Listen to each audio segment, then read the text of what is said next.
Yo. 93, we up in this bitch. Y'all already know who the fuck it is. Y'all already know who the fuck it is. Or rather, who it isn't. Y'all already know who it isn't. In the name of 93, what's up, Cali? All praises are due to the Divine Mother. You already know what it is. What's up, Mary? What's up, back from hiatus? Appreciate everybody for tuning in. Alright. Just get my little gadgets in place. I recorded some new bars. I'll let y'all hear some bars. The song is not completed though. So the song isn't complete. I have to add the hook to it. But the verses, I have my 2 verses on there. I'm gonna let y'all hear that. So y'all can let me know what y'all think about the concept. Again, it's not complete. But I've been working at this for days. For the engineers, y'all know how long it take to get this sound max. What's up, Joshua? 93. Yeah, we're gonna talk about, current events, global news. We're gonna talk about all these things. All right, so what's up, Immortal 72? Let me let y'all hear the new bars I laid down. Again, there's no hook, so there's no beginning, no ending. It's just 2 bars. Well, not 2 bars, but 2 verses. And the concept is about, people like to make little basketball songs. So this song, it's not my song. I was asked to be on the song, so it's not my song. I did not create the concept. I just added my artistry to it. So the song is, just like a play on words, Allen Iverson, AI, all those things. So you'll hear a lot of basketball references, even though I'm really not a basketball fan whatsoever. I don't watch it. But again, I was asked to be on the song, so I'm like, all right, let me lay down the vocals just to challenge myself. Let me start talking about things I usually don't talk about, right? So I'm gonna let y'all hear that, and y'all can let me know how y'all feeling about it. Give me a second. It's already loaded up.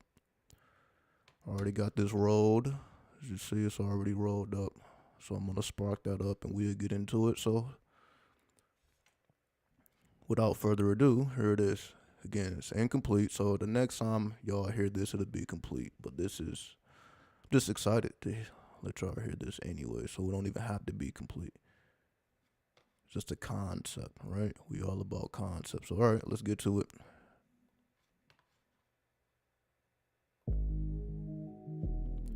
And so if you hear tags on the beat, again, this is not my song. So it is tags on the beat. It's not finalized. So I'm just letting y'all know. So you're going to hear tags, all that stuff. Right? So it's still in the conception. But I'm going to let y'all hear anyway. Get a little sneak peek of what's to come. All right. So just so y'all know. So you're going to be tagged in the beat and all that. All right. Here we go. www.psv.com.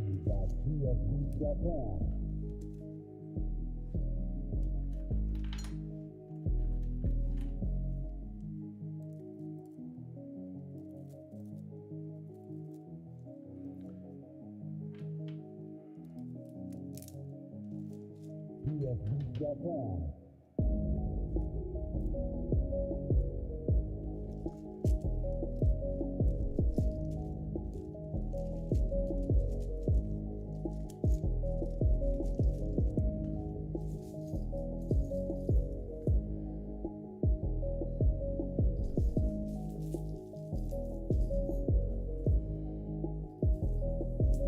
Full of zeal, got a lack of chill, pulling mass appeal. With the cross, broke those ankles off, ice on I'm the frost. At the top, I'm the psychonaut, thinking not a box. To the throne, cause the king is home, etched it in the stone. On the real, I be on that Zohar pillar. Run you out the cipher, you ain't not a breakfast, yeah. It figures, I come in the winter like a blizzard.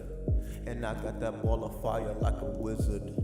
Transform, I'm the storm that'll hit ya. Even on those sunny days, I bring the shiver, shiver, shiver. That starlight added inches to my height. When I walk, I take flight just like a Christ, astral might. Post up in the cut, post up in the cut. What? Post up in the cut. So turn it up. All right, I'll throw it back. If it wasn't loud enough, my bad, I'll throw it back. Let me run it back, let me turn it up, I'll throw it back. Remember, it's 2 verses, so that was the first verse. Let me throw it back, cause it may not have been loud enough. I'll throw it back right now.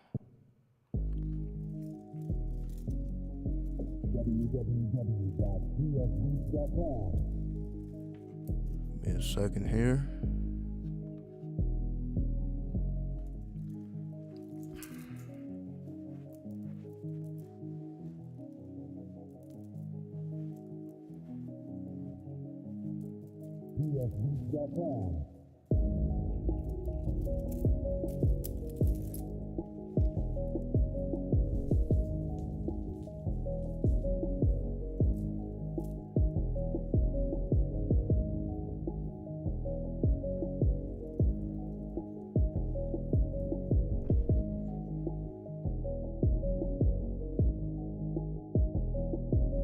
Full of zeal, got a lack of chill, pulling mass appeal. With the cross, broke those ankles off, ice on I'm the frost. At the top, I'm the psychonaut, thinking not a box. To the throne, cause the king is home, etched it in the stone. On the real, I be on that Zohar pillar. Run you out the cipher, you ain't not a breakfast, yeah. It figures, I come in the winter like a blizzard.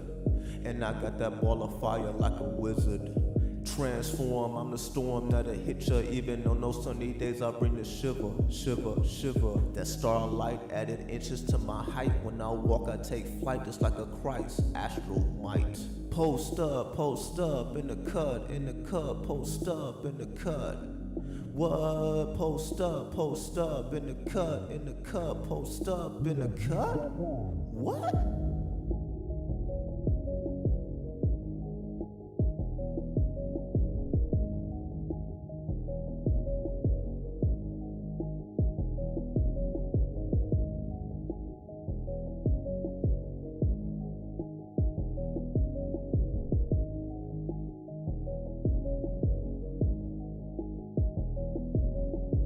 Speak the vernacular, shape-shifting your algebra. Ignite the premises when I subdue my nemesis. Poetic therapy watches I muse a melody. I had the prism, I play with eternal wisdom. Spirits, I feel them connecting me to the ism. All eyes open, I'm overdosing, I'm focusing. Control the court, the same position the judge is in. Born in sin, the angel and demon work as twins. Got my eyes on the prize, I don't question, I surmise. Conjure up those elements, alien intelligence. Make it look magnificent, hella tricks that's heaven sent. Hard to travel my domain, I'm the answer to the game. Not distracted by the fame, got a concentrated aim. Hang, aim for long range. Open up the door to mystic planes. I can entertain and keep it tame without a rain.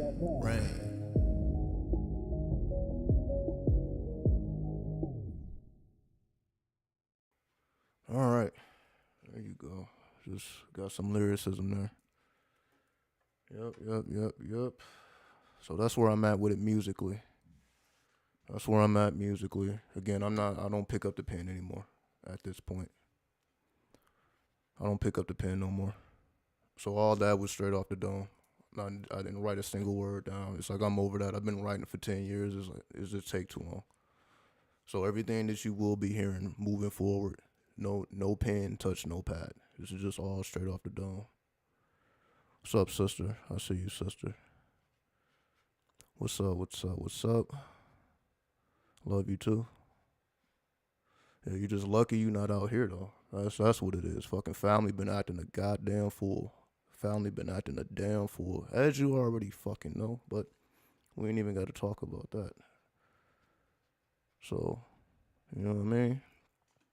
Shout out to the East Coast. Shout out to the Midwest. Because on the West Coast, motherfuckers is just acting the goddamn fool. So it just is what it is. We ain't even going to get into it. So, yeah, let me put on some background music. We'll get straight into it. So, let me get to the background music.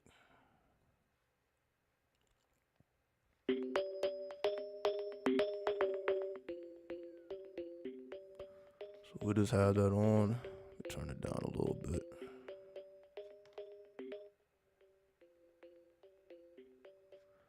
All right.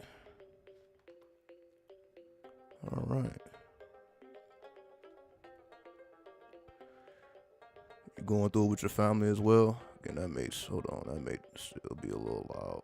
Hold on. Turn that down.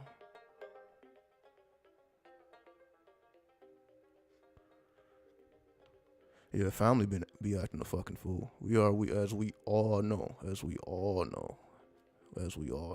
Acting it's like they do shit way over the line, to each other type shit. Go way over the fucking line. Things that you would not be caught red-handed. Anybody outside of family, you ain't doing that shit.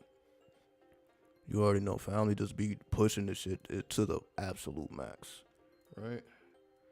Anyway, let me light up so we can bring in these dead spirits. We gonna stop playing around. So let's bring in the spirit.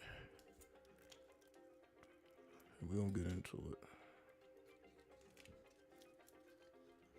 And again, I appreciate everybody for tuning in. The only thing I don't like about the East is the weather. But then again, yeah, it's like I don't even care about that. I used to. Like, I didn't want to live in like New York because it's mostly cold. I think they only have like 2 months out the whole year where it's hot. Every other time it's windy and cool. But because of the work I've been putting in, it's like I'm always hot. It's like my blood, but that's the Kundalini though. My Kundalini is spiked so much, my blood pressure just go through the roof. So I be hot all the damn time. It don't matter what the weather is. I can just walk a mile. In this type of weather, we're still technically in winter. Every time I come back, I could just walk a mile. I come back, it's like I gotta change my clothes. It's like it don't give a fuck, cause I be walking fast, so maybe that's it too. Yeah, but the Kundalini is off the charts right now. But yeah, let me give everybody a shout out. What's up, Kay? What's up, Esoteric Alchemist? What's up? It's your key gone. That's what I'm saying. So what I'm saying is like, y'all just get a little glimpse of it here. These fucking 10-hour rants, 6-hour rants is like, but then again, just imagine how it is off the camera. You know what I mean? Because I gotta actually live with this shit. Again, I just give y'all a little glimpse, but I gotta live with it. It's like I'm always on fire. I'm hot right the fuck now. And it ain't, and this whole atmosphere ain't hot. It ain't hot at all. It's not hot at all. It's your Qi, not Qigong. Yeah, I understand what you're saying. Because I know Qigong is the actual technique. And, the Qi is the actual Qi, or the Ki is the actual energy. So I know what you're saying. But anyway, let me spark this up so we can get to it. I know y'all been here almost 20 minutes. So again, I just want to be time conscious. Because if I just let time loose, we'd be here fucking hours. So let me just concentrate on time here. So again, we're going to bring in the dead spirits, all those known and unknown, the mostly unknown, those we don't know. So like, fuck shouting out a name. Because honestly, the people on the planet that did the most for the planet or for the people, we don't even know their names. So, so I'm not even going to deal with people that's known. Like, anybody can pull on those energies. We're going to pull on the energies that people don't know about. The forbidden energies, we just call it that. We call it the forbidden energies.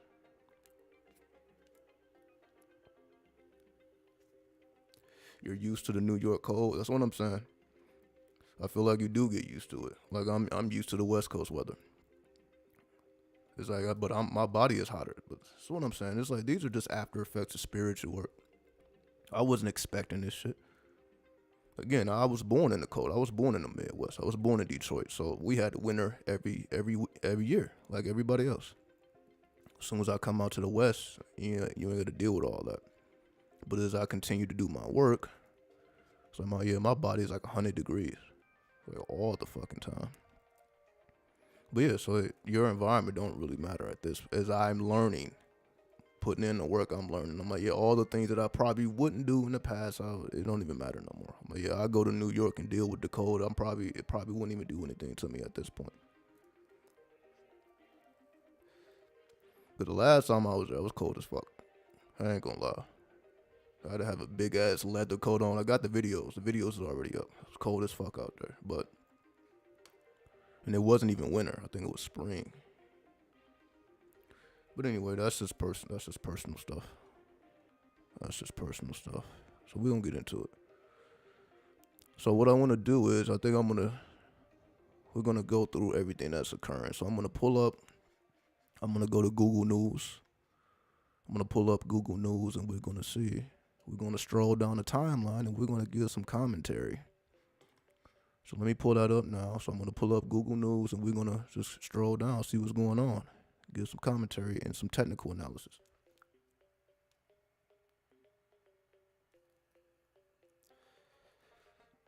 Let me type it in, Google News. Here we go. Make sure to share the screen. Alright, so I'm gonna share the screen in just a second. Safari, let's see, window, properties, Safari, Google News. Yeah, there we go. There we go. Alright.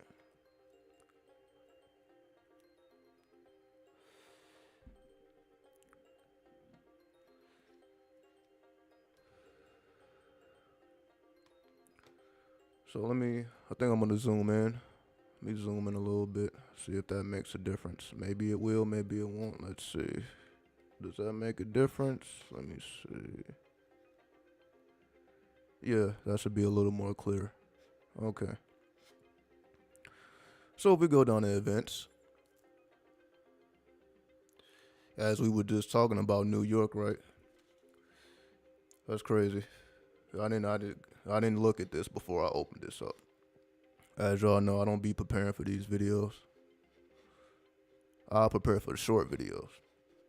So I didn't know this would be the first thing that pops up, literally New York. So as we're talking about New York and the weather, seems like the governor, I was about to say the government, the governor is lifting the statewide mask mandate and at the center of legal battle. Because I believe also in Vegas, we still have a mask mandate here in Nevada. So I'm not going to just say Vegas in Nevada. And I believe California is also lifting the mandate, as I was checking the news earlier. So I believe that means if you are vaccinated, then you won't have to have a mask on indoors.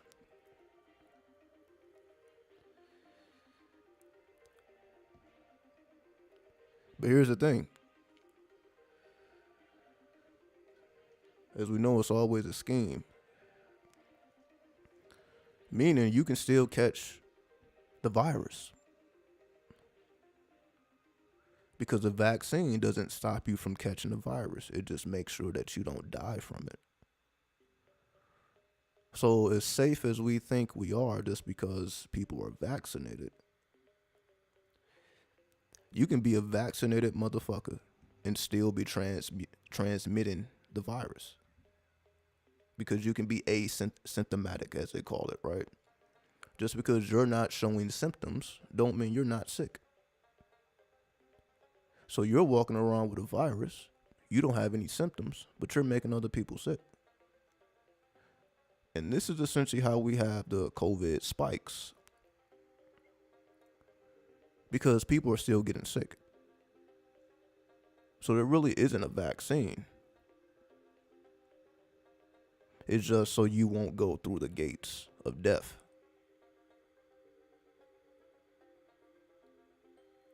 But you may initiate somebody else into the gates of death. So we must understand this mentality. Just think about the mentality. It's okay for you to live and not die because you're vaccinated. But you can essentially kill other people. I think I'm being a little bit too graphic at that point, but basically anybody who's pro-vax is not pro-life because you're still putting people at risk. And their only defense is, well, everybody should be vaccinated. There is no reason why you shouldn't be vaccinated. But the greatest reason is natural immunity. Your body is just powerful enough to not require a vaccine.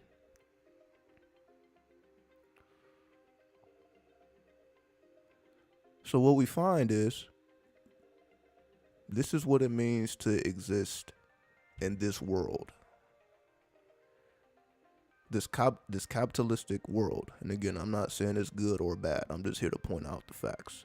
It's not really to cast any judgment. It's just so that you can know the climate that you're in and you can make the decisions appropriately.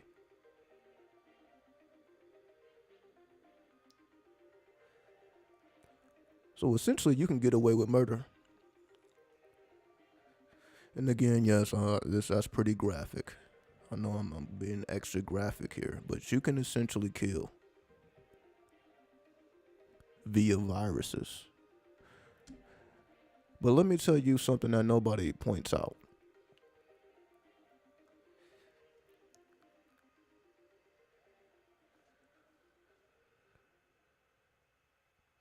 There are deities that rule over viruses.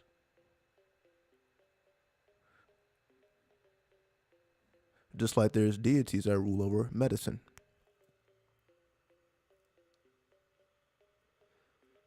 So you have spirits that rule over medicine and you have spirits that rule over viruses.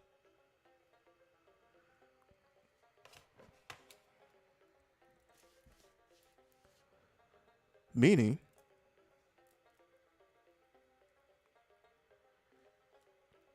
if you were to, let's say, petition one of the gods or goddesses of viruses, what do you think the effect would be?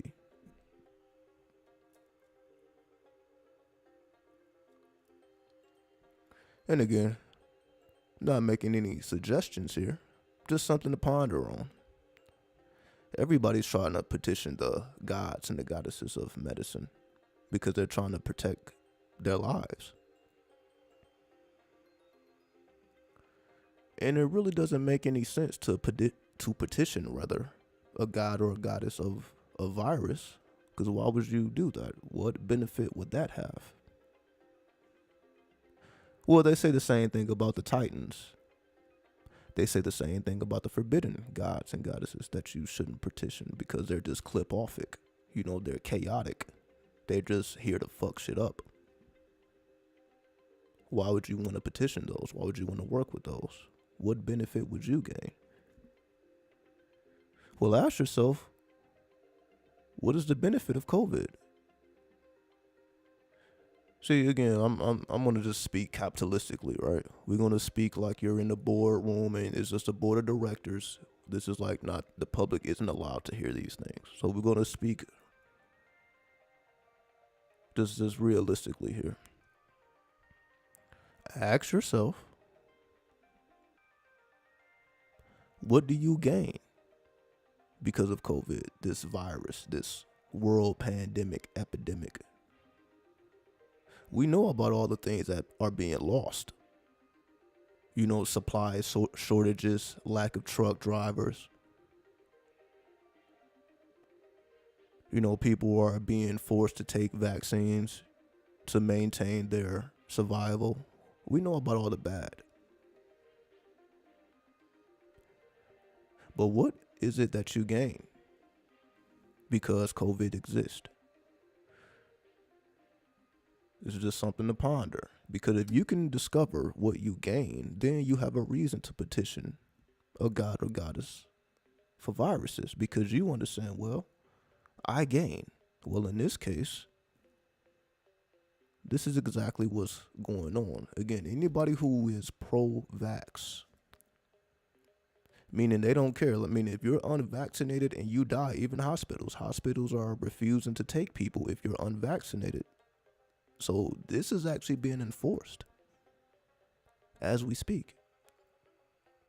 If you're unvaccinated, you're less likely to see a doctor. You're less likely to be treated essentially with respect. They're going to be looking at you like you're the virus because you're unvaccinated. So don't go to a hospital unvaccinated. They're going to definitely drag their feet. Just give you the worst time. Because in their mind, you're foolish. Like, why are you not vaccinated and you know what's going on? In their mind, they can't comprehend why you would be against vaccines. Especially because everybody's being forced to take it. You're basically forced to get a vaccine if you want to operate like a civilized human being. Again, the public is aware of things, but the public is not aware of certain things, like the benefits of COVID. There are people who gain and benefit because we're in a pandemic. They may not have benefited when the world was not in a pandemic, but they benefit now. One of those people are Dr. Fauci. What do I mean? No, I'm not going to personally attack the man because he is a government employee. He is employed by the government and he does a job. And what he does in his personal life is nobody's business. So I'm more so speaking of him as a symbol, not personally. He just so happened to be in the position to benefit. Again, we can talk about his character and his morality, but again, we don't really care about that. If we are about amorality, we're not here to analyze a person's morality anyway. We're just seeking to understand if there are benefits to be gained. Not only how do you gain, but who else is gaining? So one of those people, Dr. Fauci, who was speaking about Dr. Fauci prior to COVID. Dr. Fauci has become, you can say, a celebrity at this point. He is on celebrity status. Not necessarily because he invented the vaccine, and not because he did any of the leg work or the hard work. He is the head, not the foot. So if anything, he's just giving out orders, writing checks. So he's probably not in the labs discovering things. Even though if that's what he chooses to do, he can do that as well. But that's not his primary concern. He's talking to the heads of other organizations.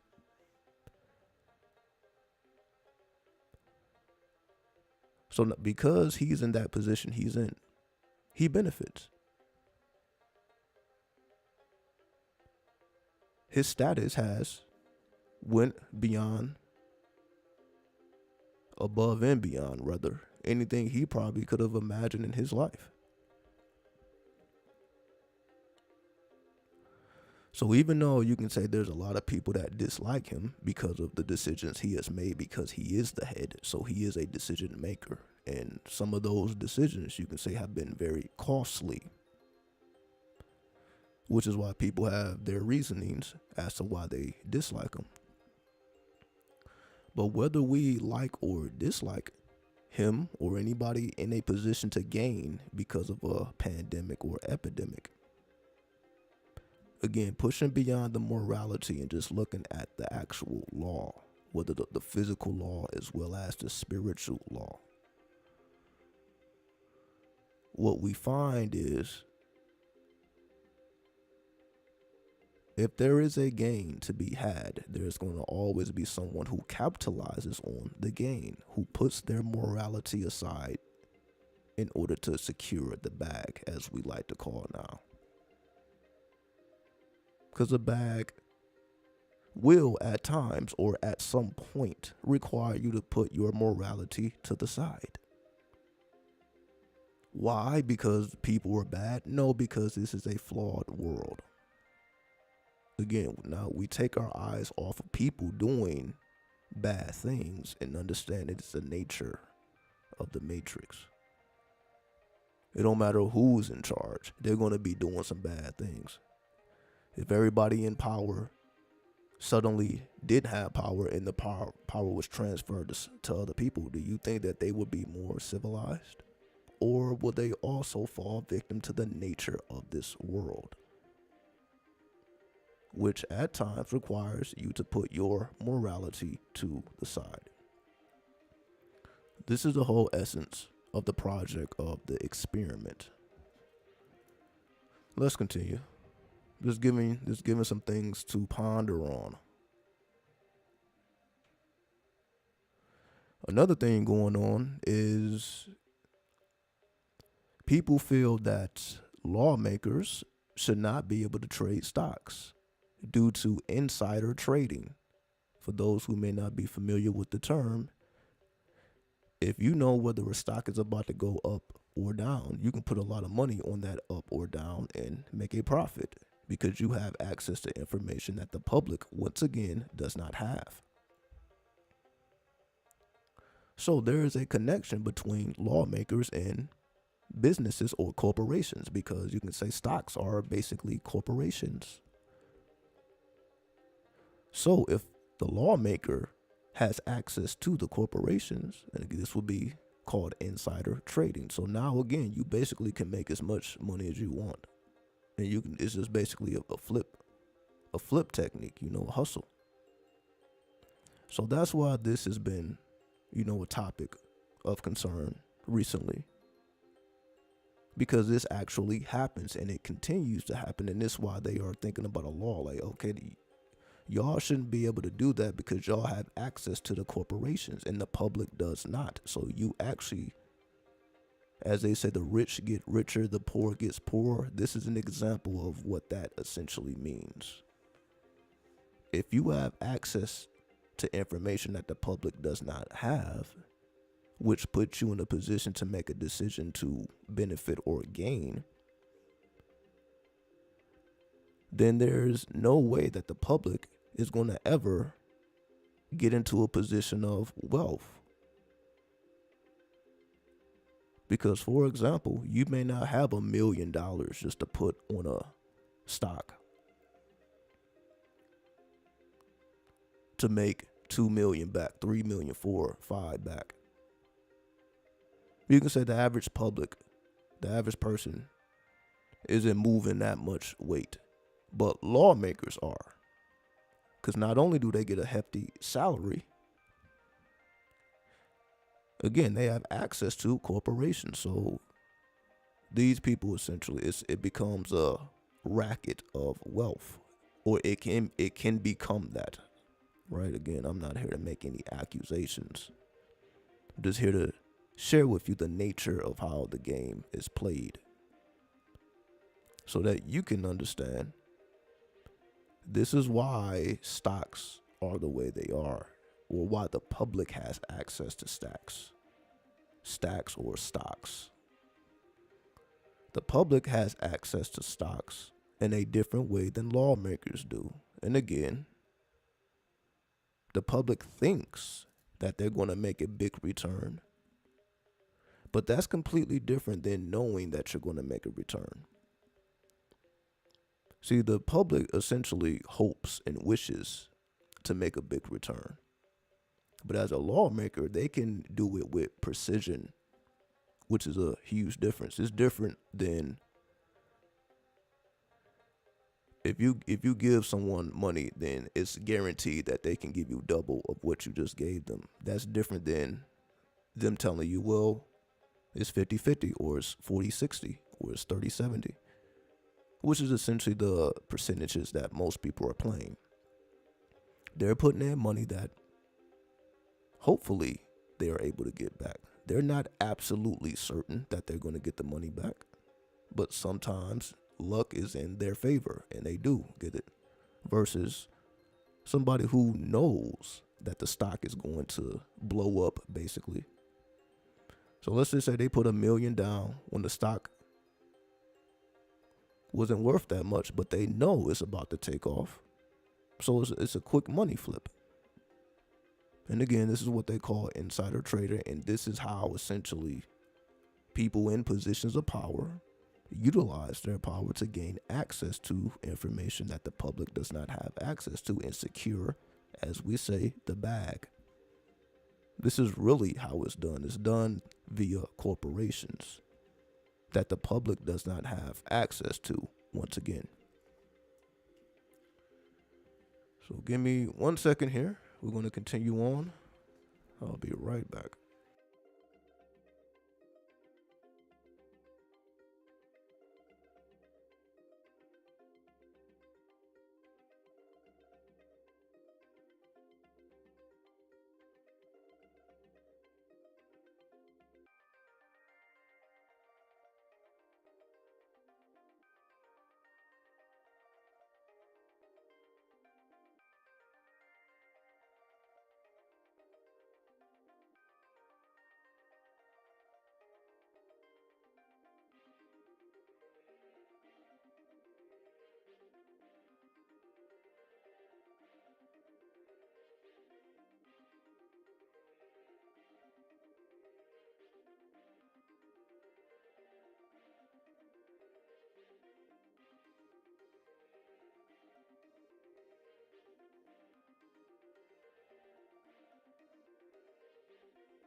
If we continue on, an unvaccinated truck driver died from COVID-19. His mom has a message for protesting Canadian truckers. So that's another thing that's going on. As we speak, there's a huge trucker protest in Canada. Why is this? Well, as we know, just being a trucker, well, as we may not know, everyone may not know, so let me not assume. Basically, the lifestyle of a trucker is very tedious. What do I mean?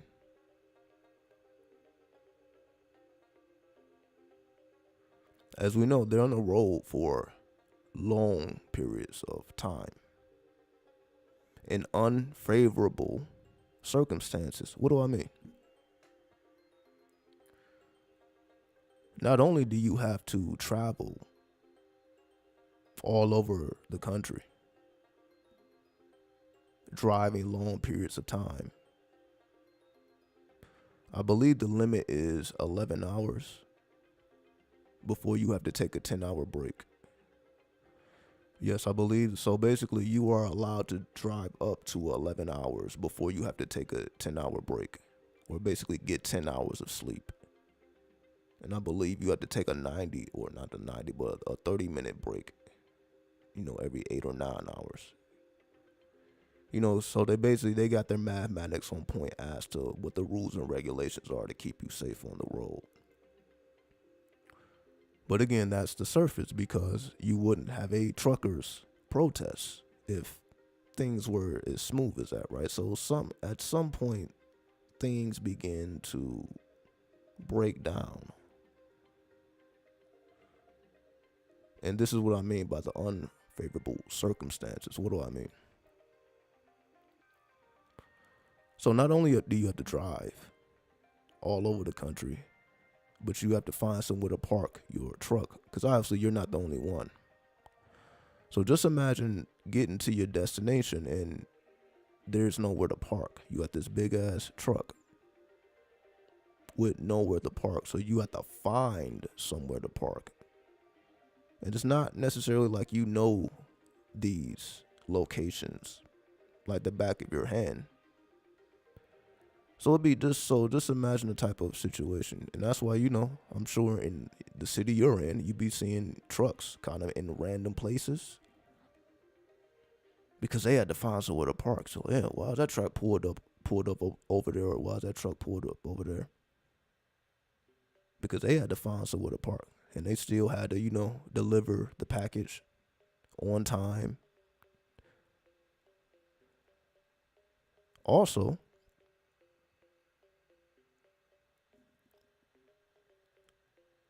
imagine trying to, get access to a restroom or get access to healthy food. Because at these truck stops, just imagine, disgusting bathroom conditions. Fast food, all you have access to is fast food. You can't even eat healthy. And coffee, they keep the caffeine for you.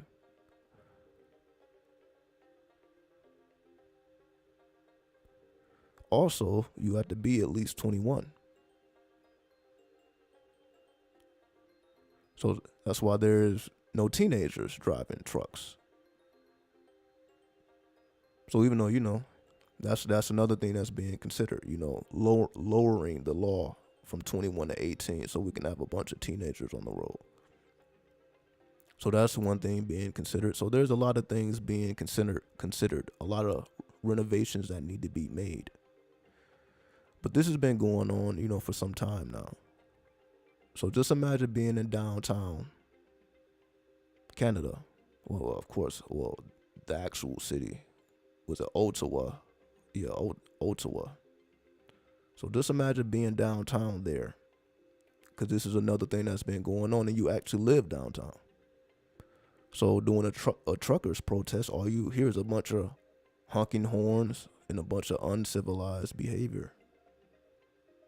Or I'm not going to say that's what everyone is doing, but of course, when you're dealing with a protest, there's going to be some uncivilized behaviors. So a lot of people, especially people of color, they've been complaining about, they've been seeing Confederate flags and Nazi symbols. It's like they taking it there. So just imagine being downtown and you live there and you can't sleep because all you hear is honking horns. You basically can't sleep. So people are literally moving out because the environment is hostile. Now you all of a sudden are in a hostile environment. So as much as we want to be, let's just say, upset at the truckers, obviously the cause is something much deeper. What has caused these truckers to unite in this way? Because obviously one person doing this would just be one person. But they have synchronized into a oversoul. And now they all have one common goal. So now you probably have thousands of truckers just combined. They have formed into an oversoul because they have an idea that they all want to see happen because of all of the unfavorable conditions of just being a truck driver. It's not only is it complex as it is the job itself, but then when you're under capitalistic principles or laws that don't favor you, this is really what it's about. The laws don't favor the drivers, they favor the corporations. See, now we're going right back to corporations because the ones that benefit are the corporations. Everyone else falls under those corporations. So you're under these strict laws that don't benefit you whatsoever. And this is essentially what the truckers, they want to actually benefit instead of the truck drivers making the corporations rich and wealthy, while they themselves may have a comfortable life. Being a truck driver, you're not necessarily just making $8 or $9 an hour here. So, you can live a comfortable life. But the journey to get that comfortable life, when you're the driver versus you're a part of the corporation, as they basically call it, the difference between the blue collar and the white collar. The white collar worker is the one a part of the corporation, the one who's making the decisions and creating the plans and doing all the technical analysis, the brains of the operation. Then you have the blue collar workers, the ones who have to actually build and make that idea into a reality and who have to maintain it. So again, we have people who are non-truck drivers making rules and regulations for actual truck drivers, and this is where the problem lies. The people making the laws don't actually drive the trucks. So it's not coming from a first-hand experience. It's coming from people who think they know what's up because they're going based off of mathematics and projections and statistics of what they think the human body is capable of. This is capitalism 101. It's not what the human body is actually capable of. It's what they think based off of these statistics that they, pull in. These projections. They have to make the bottom line. So this is why they're going to push you in accordance to what they think is humanly possible. So this is where we come into, well, they feel it's humanly possible to drive up to 11 hours. Then you have to take a 10-hour break. It's not necessarily that an actual truck driver suggested that and put that on the table. That's just, again, it can be based on mathematics. Most likely it's based on mathematics of what they feel the human body is capable of. The human potential versus the actual human reality.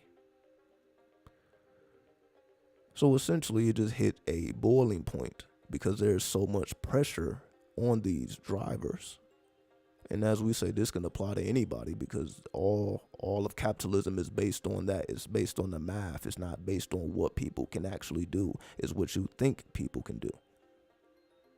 And that's why there's so much pressure and so much strife, because that's their philosophy. Their philosophy isn't to listen to the actual workers and fulfill the needs of the workers. It's to fulfill the needs of the corporation.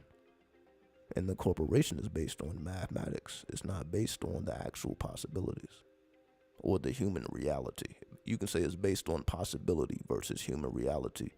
So they're in a world of possibility versus reality. That's why we're always being told to upsell. You got to upsell or push this or push this. That's based on possibility, as they call projections, not on the actual reality. So they're going to strive and they're going to put the pressure as much as they can to reach those possibilities or those new goals versus the actual reality of what humans can actually take and bear. Which bleeds into the greater issue of why so many people are quitting their jobs, while we have all these openings and people are just not satisfied with working, for $8-9 an hour to be able to bear so much pressure. And that's essentially what it's come down to. The pandemic took everything over the top, because now not only do you have to perform your job, whatever that job entails, now you have to actually deal with, people keeping their mask on. You yourself having a mask on for sometimes hours at a time, and that's not necessarily the best for everyone. Just having to breathe in their own carbon dioxide, that may not be the most ideal environment for everybody to be in. Some people, they can handle it, but some people it's a little bit more challenging. Some people can't handle it at all. So not only do you have to continue to perform the job you was already performing before the pandemic, now you have to do it with added stipulations, as we see: 6 feet apart, mask on. People, just cracking and breaking. They just, the pressure is just too great to the point where they don't feel it's worth it. And I know I said minimum wage 8-9, but this is of course happening all from the highest jobs. People are stepping down as we speak, from the highest positions, all the way from the lowest positions. So that's why it's called the Great Resignation. So it's happening on all scales and all degrees. Because not only can the workers not endure the pressure, the extra stipulations, because they were already barely handling as we speak, as we say capitalism. This is just what capitalism is. So not only, are we already dealing with capitalism anyway, now with the added stipulations of COVID, it just made it pretty unbearable. Why? Because now everything got to be clean. extra clean because, at first they were talking about you can catch it from surfaces. So just imagine you already have to do what you do as a blue collar worker, as a white collar worker, but now you got to make sure your environment is extra clean, especially if there's people coming in and out.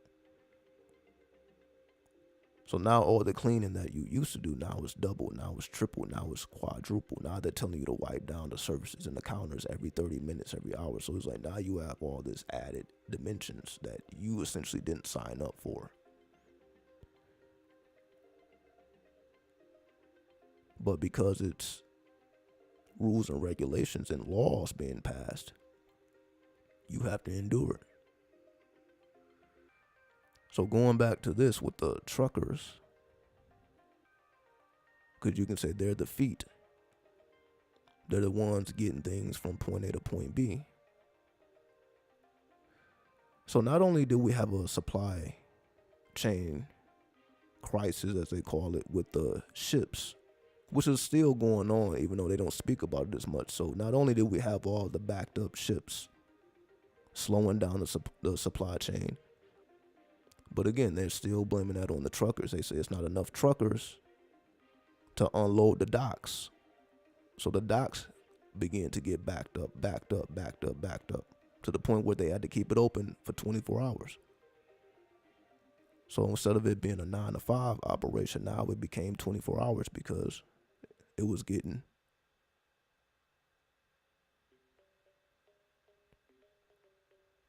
Again, I'm searching for a perfect word. I guess I'm using regular words, but this is an irregular situation.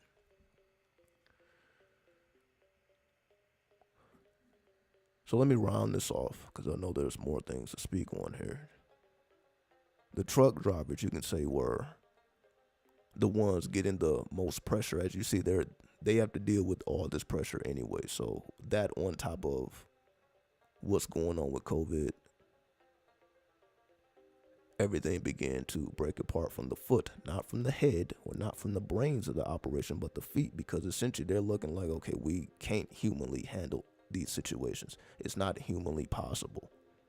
We can no longer base it off of projections that do not benefit the people that actually have to show up for those projections and who have to sacrifice their bodies for those projections. And for them to get no benefit, or not enough benefit in their eyes, they feel their sacrifice is not rewarded enough because they are essentially sacrificing their well-being. As I said, this is not the most healthiest lifestyle to live. It's not the safest job to have. You're putting a lot on the line for a comfortable experience. However, as we see now, if there's not enough truck drivers, that means the truck drivers that actually do exist, now they have to do more. And this is essentially why it's falling apart. Because now you have to do more. It's not that you're doing less, you have to do more. Because it's not like people just rushing in to drive trucks. So the ones that are driving trucks, they have to do more. They have to figure out ways to do more. And this is why it's crumbling at the core. Because there's a higher demand. They need more to be done. There's such a backup, but things still need to get from point A to point B. So now they may start bending the rules. Okay, you can drive for 12 hours now. You can drive for 15 hours now. Now they start making you, okay, well, if you do less than that, then you're going to get reprimanded. Now they start, at that point, now it just becomes unbearable. So I'm just doing my best to paint the picture here as to why these things are occurring and give us the overall grand situation. So if we keep going, this is another thing, because GoFundMe was created to aid the truck drivers, because if they're not driving trucks, they're not getting paid. So a GoFundMe was started to supplement the drivers, and I believe they raised up to about $10 million. Then GoFundMe refused to pay people and start issuing refunds. So that's essentially how they began to counter it. So the corporations put pressure on GoFundMe, don't release those funds, then they had to issue people refunds instead of giving it to the drivers. So now the drivers protesting. Now they have to endure even more strife. You think you have support from the people, because that's GoFundMe is supposed to be for the people, for causes like this. This is exactly why GoFundMe exists.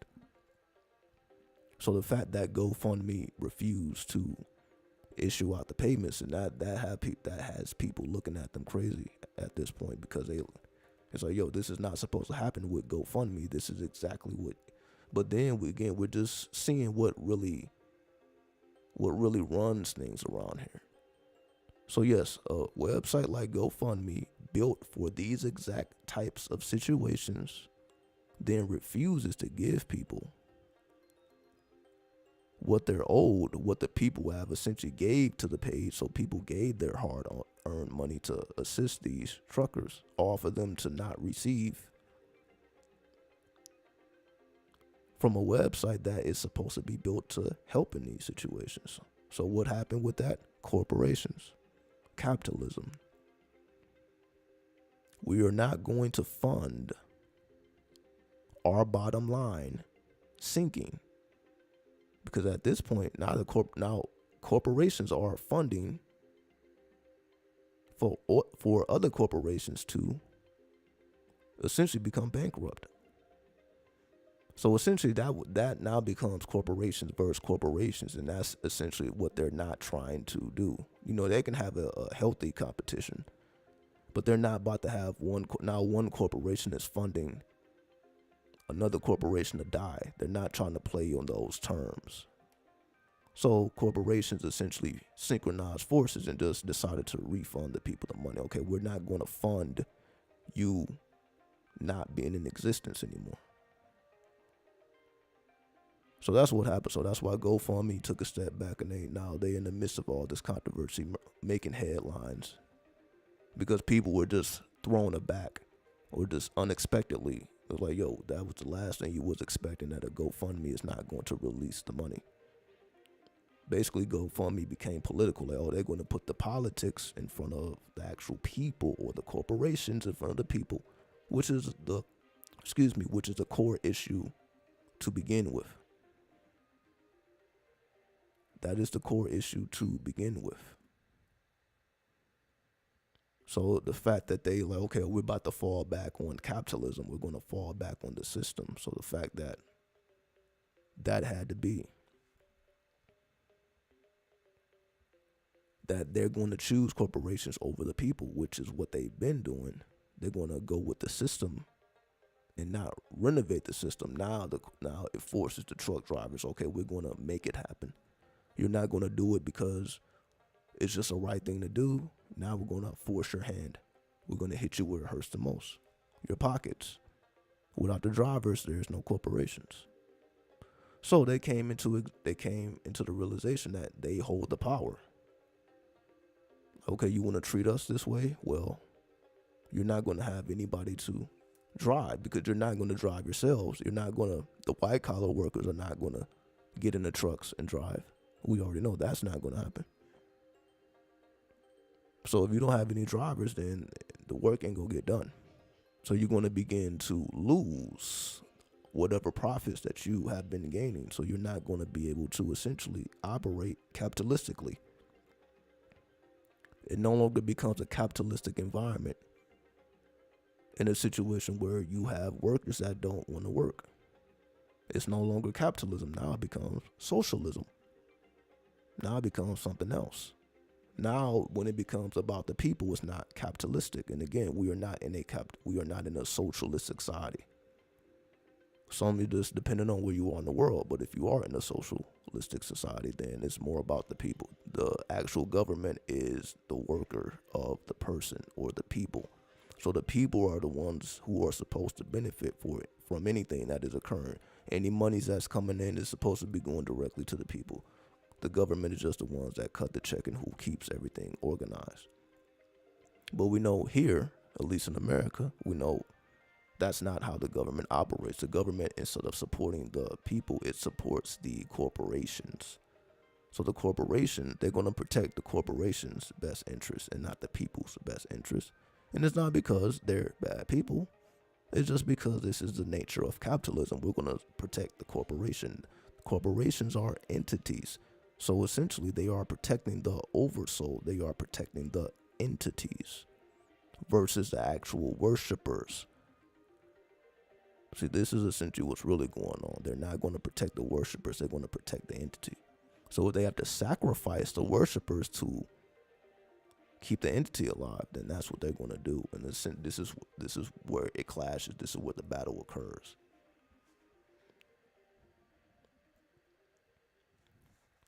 So yes, we already spoke about the mask mandates and such. Another thing going in the news is, of course, this whole thing with Trump, and they're finding records in places that they're not supposed to be, and they're accusing him of shredding up records, or basically doing all type of dirty tricks, to get away with things that he shouldn't been able to get away with. So we see that Trump has not been in power for over a year now, and they are still speaking about this man. He's still in the news every single day. There's not a single day that goes past where you're not seeing Trump for some reason. I mean, this is the most masterful man that I've ever seen when it comes to just, I don't know of no one else who gets written about every single day like clockwork. Who else is getting written about every single day? And you are not even in a position of power. So it was over the top when he was in a position of power, but now when he's not, he's just cooling. And we don't even know if he's going to run for president or not. He's kind of, maybe I will, maybe I won't, but who knows? But he's still, he's going to continue to be in the news because he has mastered the matrix. Again, people going to always find a reason to speak about him. It's just for whatever reason, whether it's positive or whether it's negative. So now, because again, they're still trying to, they don't want him in power again because of what occurred last year, January 6th. Right? So they don't want him in power. So they're going to do everything in their power to essentially stop him from ever being in a position of power. So this is why they're always, slurring his name, and it's mostly negative instead of positive. They're going to do everything in their power so that the public, remains hateful of this man. They're going to keep that hate that people had. Well, it really wasn't the people, it's more the corporations. Let's just be honest here. If you remove the corporations, how many people actually hate this man because of something he did to them personally?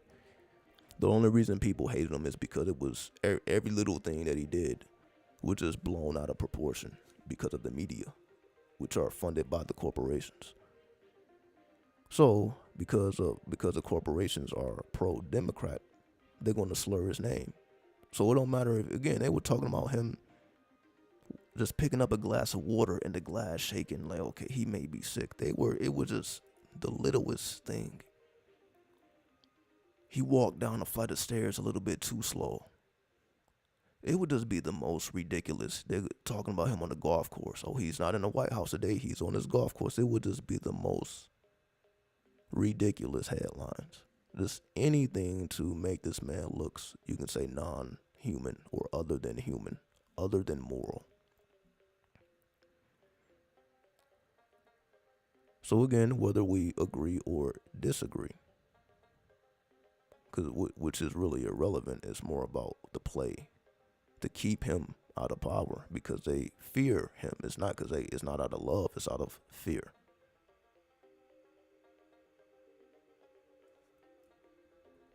Fear because he didn't play by the playbook. Again, he was not a lifetime politician like a Joe Biden. Joe Biden has been in politics. You can say his whole life. His whole life has been dedicated to politics.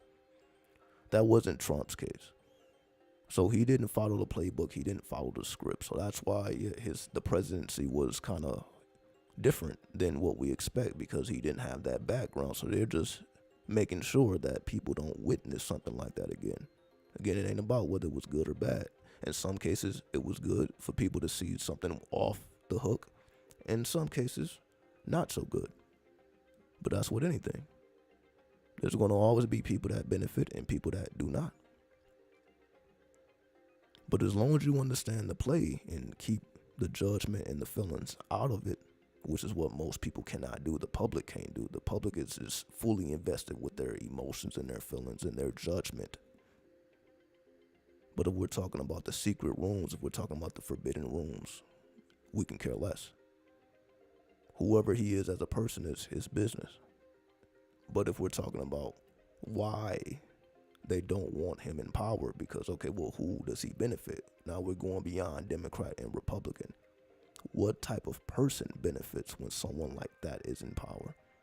Is it just a bunch of white supremacists, as they're speculating? Proud Boys and, groups like that? Neo-Nazi groups? Is those the people that, that we fear, or that benefit, rather? Is it benefiting people like that? Or is it other people as well that we just don't hear about? They're going to put all the dangers into our face. Basically, the worst of the worst. They're going to put the worst of the worst in our face. So anybody, essentially, we saw it. Anybody doing an act of violence with a MAGA hat, we already know it's going to be tied to Trump, because they're like, oh, he's pro-Trump, he's pro-Trump. MAGAism. So yeah, that's essentially, that's what's going on with this. We don't have to go too deep into this rabbit hole here. But let us continue. What else we got? Again, we don't have to go through every single one of these things. It's another thing. Bob Saget died from head trauma. So it was just revealed, as we say, 8 hours ago. So of course he's been gone, for about a month now, and he's been in the headlines. But nobody essentially knew how he died until, I guess, today, or within the last 24 hours. So within the last 24 hours, it has been revealed that he actually died from head trauma. So what they're saying is he basically hit his head somehow and went to sleep after a head trauma, and that's essentially how he died. He died from a concussion, and you're not supposed to go to sleep if you have a concussion. So I guarantee that this was the most unexpected thing that people were hoping that, okay, people would think, okay, maybe he had heart trouble. Maybe he was just too old. I'm not going to say too old. Obviously, he wasn't. I don't think he even had gray hair. So I guess it wasn't really about age. People were expecting maybe he had an underlying sickness. Maybe he was sick and nobody knew. People were speculating everything. The last thing they were expecting is, damn, he actually just hit his head hard and it killed him. He got killed from hitting his head too hard. The thing is, because what makes it interesting is he was just getting back into comedy, because he's a comedian first before he was doing all the Full House and what people really know him for. He was a comedian, but he wasn't really doing too much comedy until recently. He recently began to, have a new love. I believe that was his last Twitter post or Instagram. I don't know which one of these social media. It may have been Instagram, but his last post was him speaking on that he began to rediscover his love for comedy. And I believe he died that night.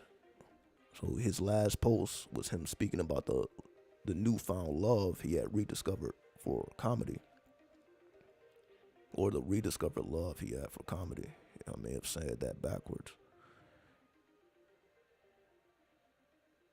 Then he's gone. So I don't want to push a bunch of conspiracy theories.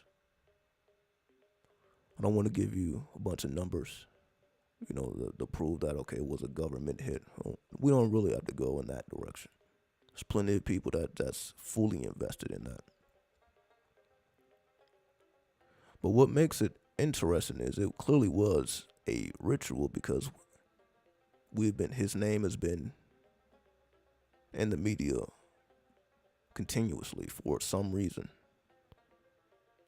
So whenever we see that when a person dies, the same thing. I think, what was it, Betty Ross?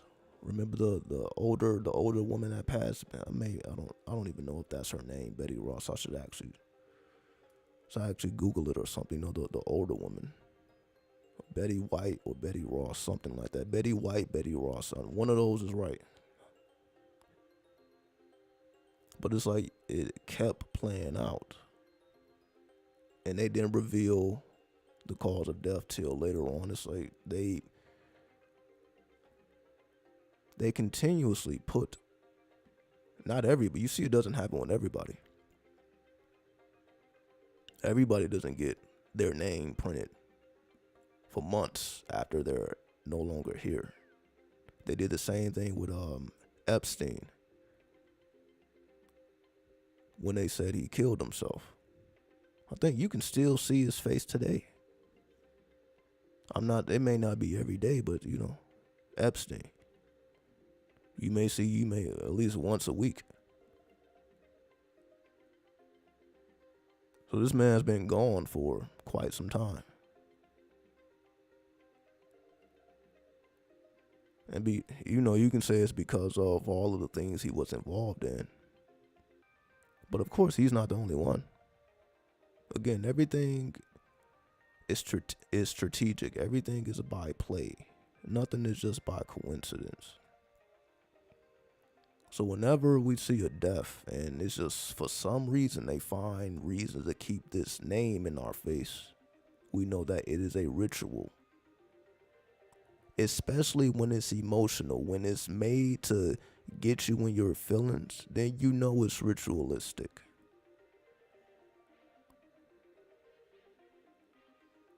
That's why they say family says. Bob Saget died from head trauma. Family says anything to pull on your emotional currency, you know it is a ritual.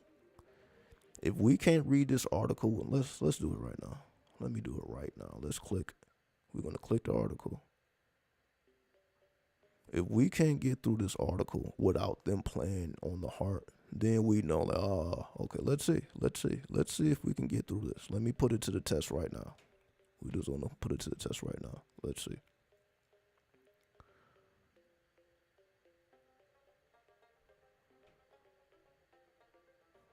What does it say?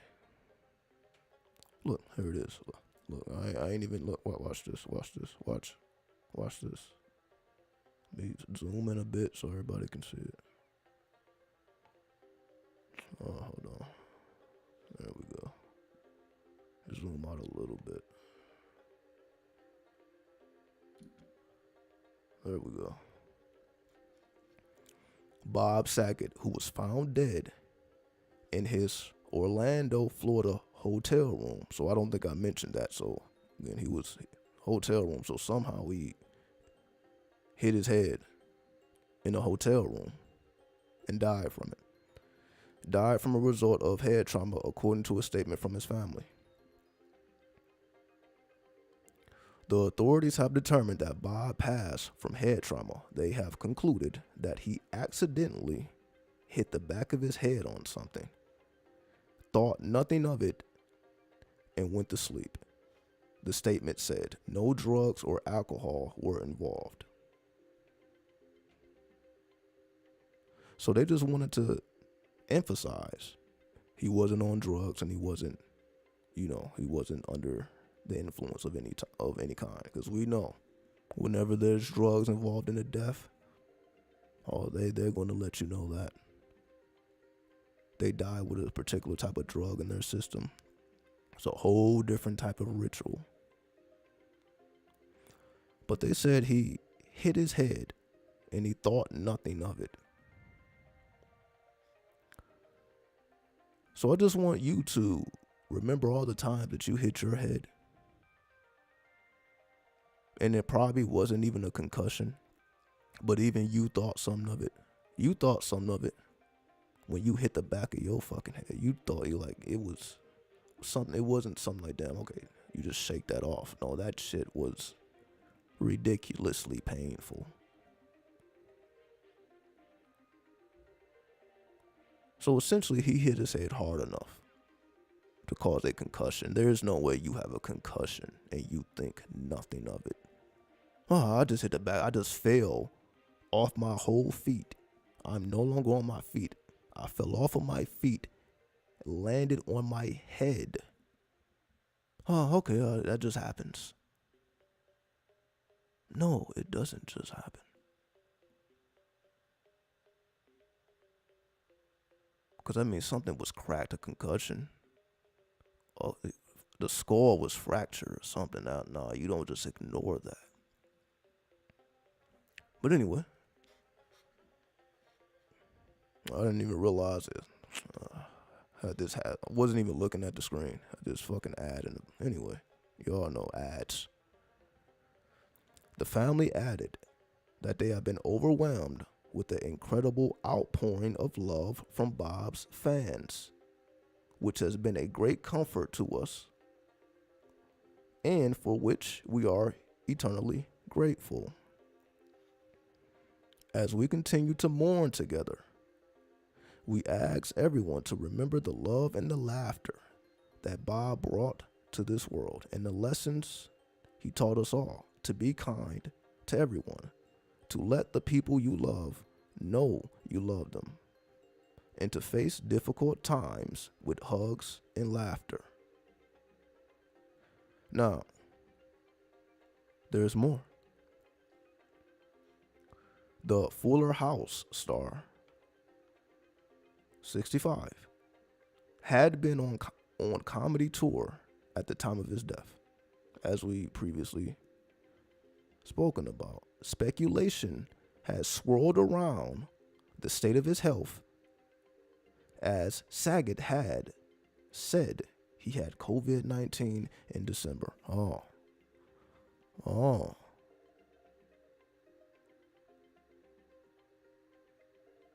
So, there was already concerns because he had got COVID, so he was sick. So imagine that. Imagine the public is kind of concerned with you anyway because you announced that you had COVID. Then you die a month later from head trauma. Let's continue.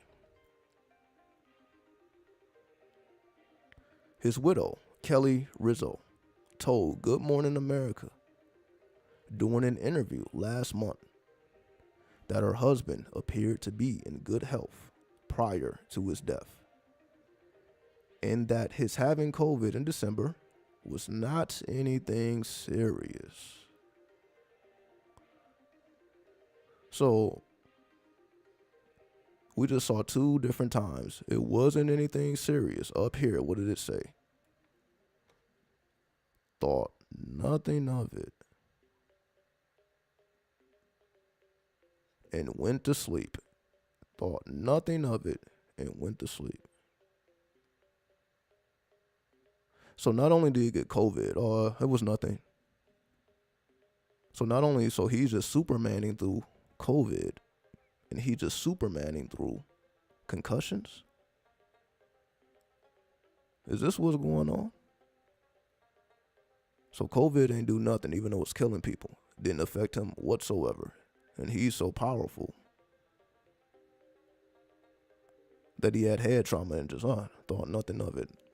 I don't think that's the case. I think this is, again, Masonic code. We'll just call it what it is. It's code. Everything is communicated in code. It's just the average person just doesn't see through it because they get into their feelings and judgment. Again, I'm not here to say what happened or what didn't happen. We're just here reading the story like everyone else. But we're just pointing out things that are a little unusual to the point where it's ritualistic, to the point where every time you read about this, man, they're playing on your emotions and your judgment. What judgment? No drugs or alcohol were involved. That's strictly for people's judgment because they know, well, if it was, people are going to judge. So they just want to make that extra clear to keep you away from judgment. Let's continue. Now they're talking about, so they talked about his family. So you got the statement from the family. Now they're going directly to his wife, his widow.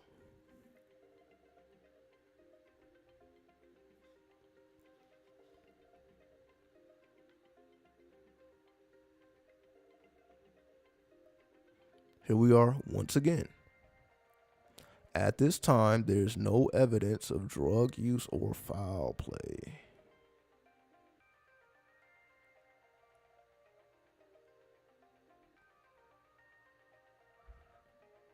So here's number 2. So you see 2 different times. So he thought nothing of it. Oh, it was no big deal. Now this is 2 times. No evidence of drug or foul play. So they're giving you 2 times. Why? They're repeating this in the same article.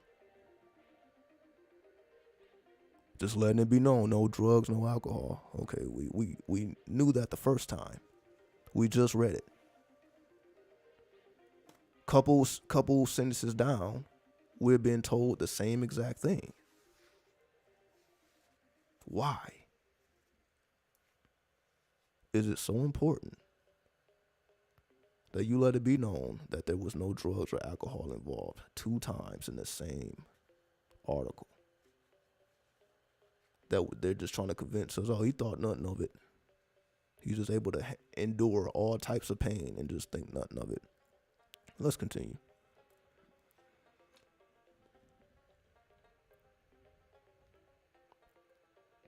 The cause and manner of death are pending in further studies. An investigation which may take up to 10 to 12 weeks to complete.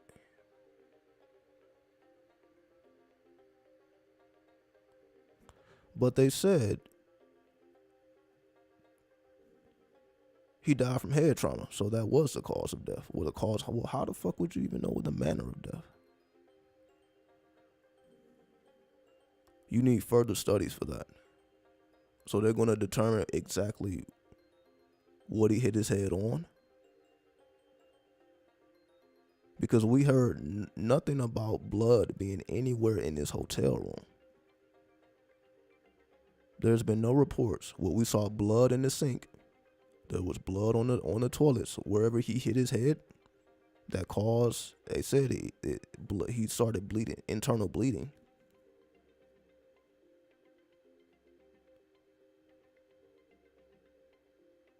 Let us continue. Here we go. Number 3. The sheriff's office released a death investigation report obtained by CNN, which stated, what did they say? They found no signs of foul play in the orderly hotel room. Isn't it so magical? Isn't it so magical? Like, 3 times that they need to remind us there is no evidence of no foul play. Oh, is that right?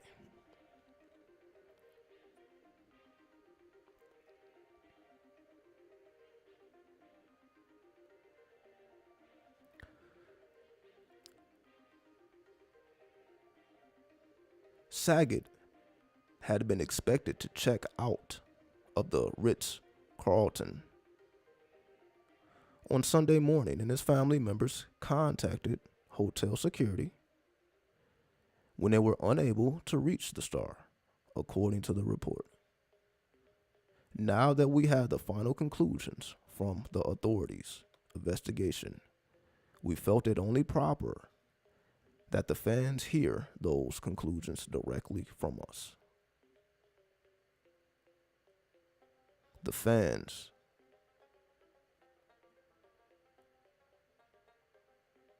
directly from us.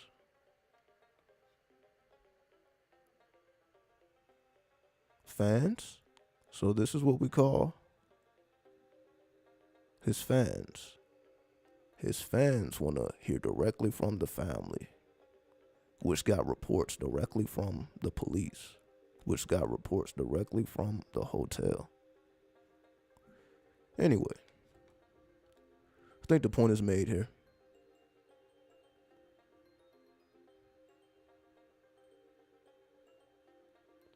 When you got the same article saying the same thing 2-3 times,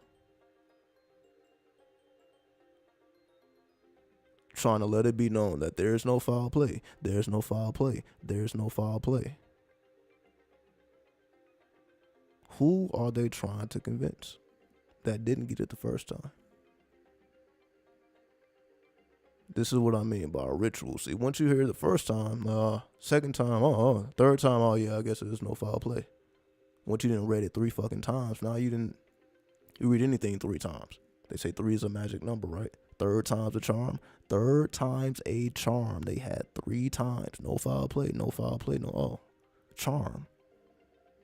Anyway, and again, there's no disrespect to this man or his legacy or his family. This is just more so point out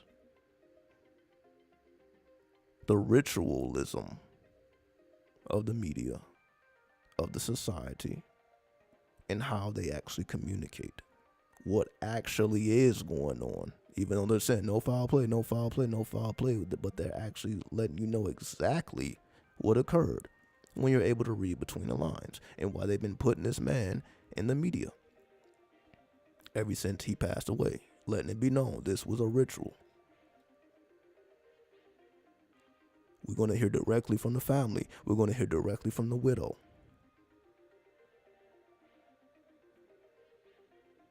Like, you just got to know. You got to hear it from the family. Oh, it ain't legit if it ain't coming from the family. The family, the family, the family. All right.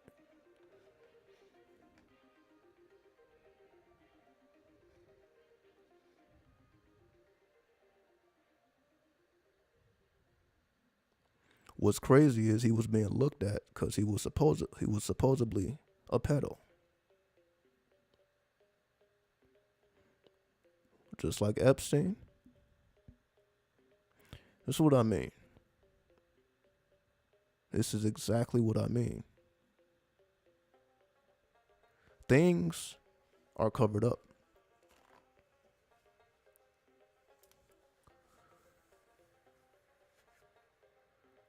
This is why it is mandatory that they let everybody know that we got it done. It is what it is. We're going to get off of that. We're going to get off of it. We're going to keep it going.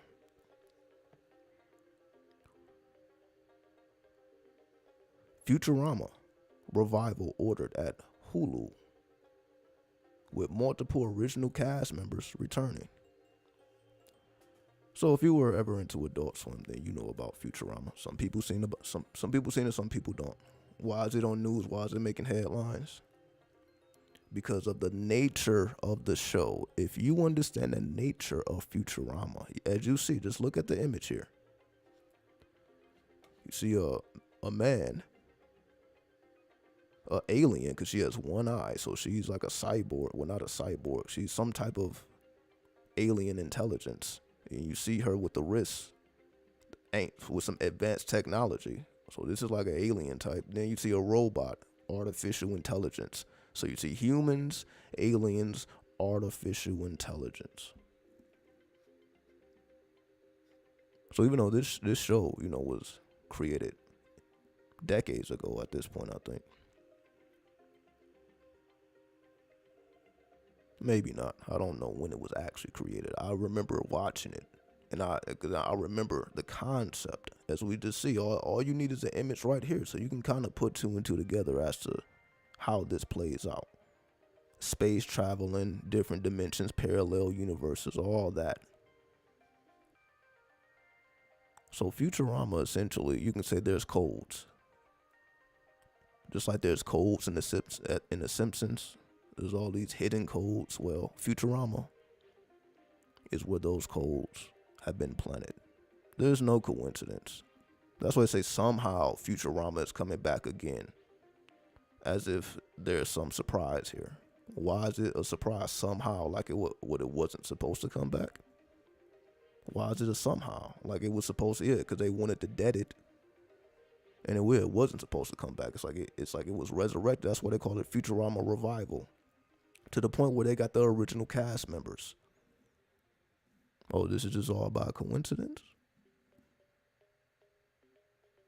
Or is it that this is one of the shows that helps people to initiate into the new world? Because this is the type of world that we're trying to move towards, right?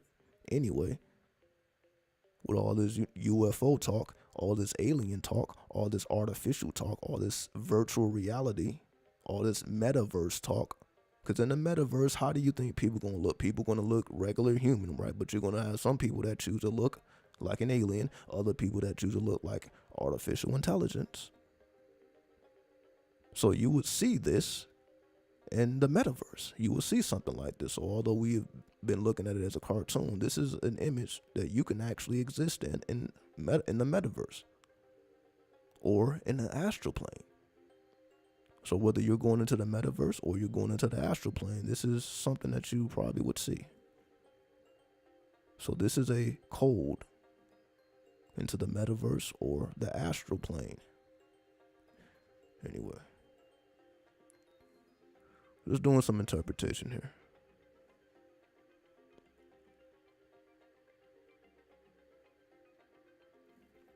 This is just speaking about, they're still developing the vaccines for kids, young kids. So basically, the younger the better in their mind. They want everybody to accept the vaccine. To the point where you get it straight out of the womb. Because they do babies like that. They give babies shot as soon as they come out the womb. They gotta get your signature. You got to put your signature. Like, okay, we're gonna give these vaccines. I'm like, damn, the baby just came out the goddamn stomach. The baby should be pure. Why the fuck them? But we got to protect a pure-born child from diseases anyway. We don't even have to go into that. But this is capitalism 101, the medical industry 101, as we call Big Pharma. Big Pharma wants to have you on drugs. From the point that you come out the womb to the point that you return to the tomb. They want you on drugs somehow, some way. As they call the deal with the devil, the mark of the beast. The younger, the better in their eyes. Because it's nanotechnology that can manipulate your system at a push of a button. So the younger, the better. Because everything is going virtual. Everything is going to be virtual. Virtual learning, as they call it. Everybody's going to evolve into an android or the android mentality. What do I mean? The world as we know it was based on our social programming. Social programming meaning because we see each other. We go to school, we go to work, we see other people, we interact with other people. So what we have known the world to be is based off of those social dynamics. If you change the social dynamics, you change the world. Now that we are going into the quarantine life, Futurama, that changes things, how people want to interact. We are going deeper into cyberspace, as we call the metaverse, to the point where human interaction isn't as necessary as we thought it to be. People were like, oh, they're actually satisfied with the metaverse. They're satisfied with cyberspace. They're satisfied with the internet. They're satisfied with long distance communication, virtual learning, which then changes society. It changes because if communication becomes not as important,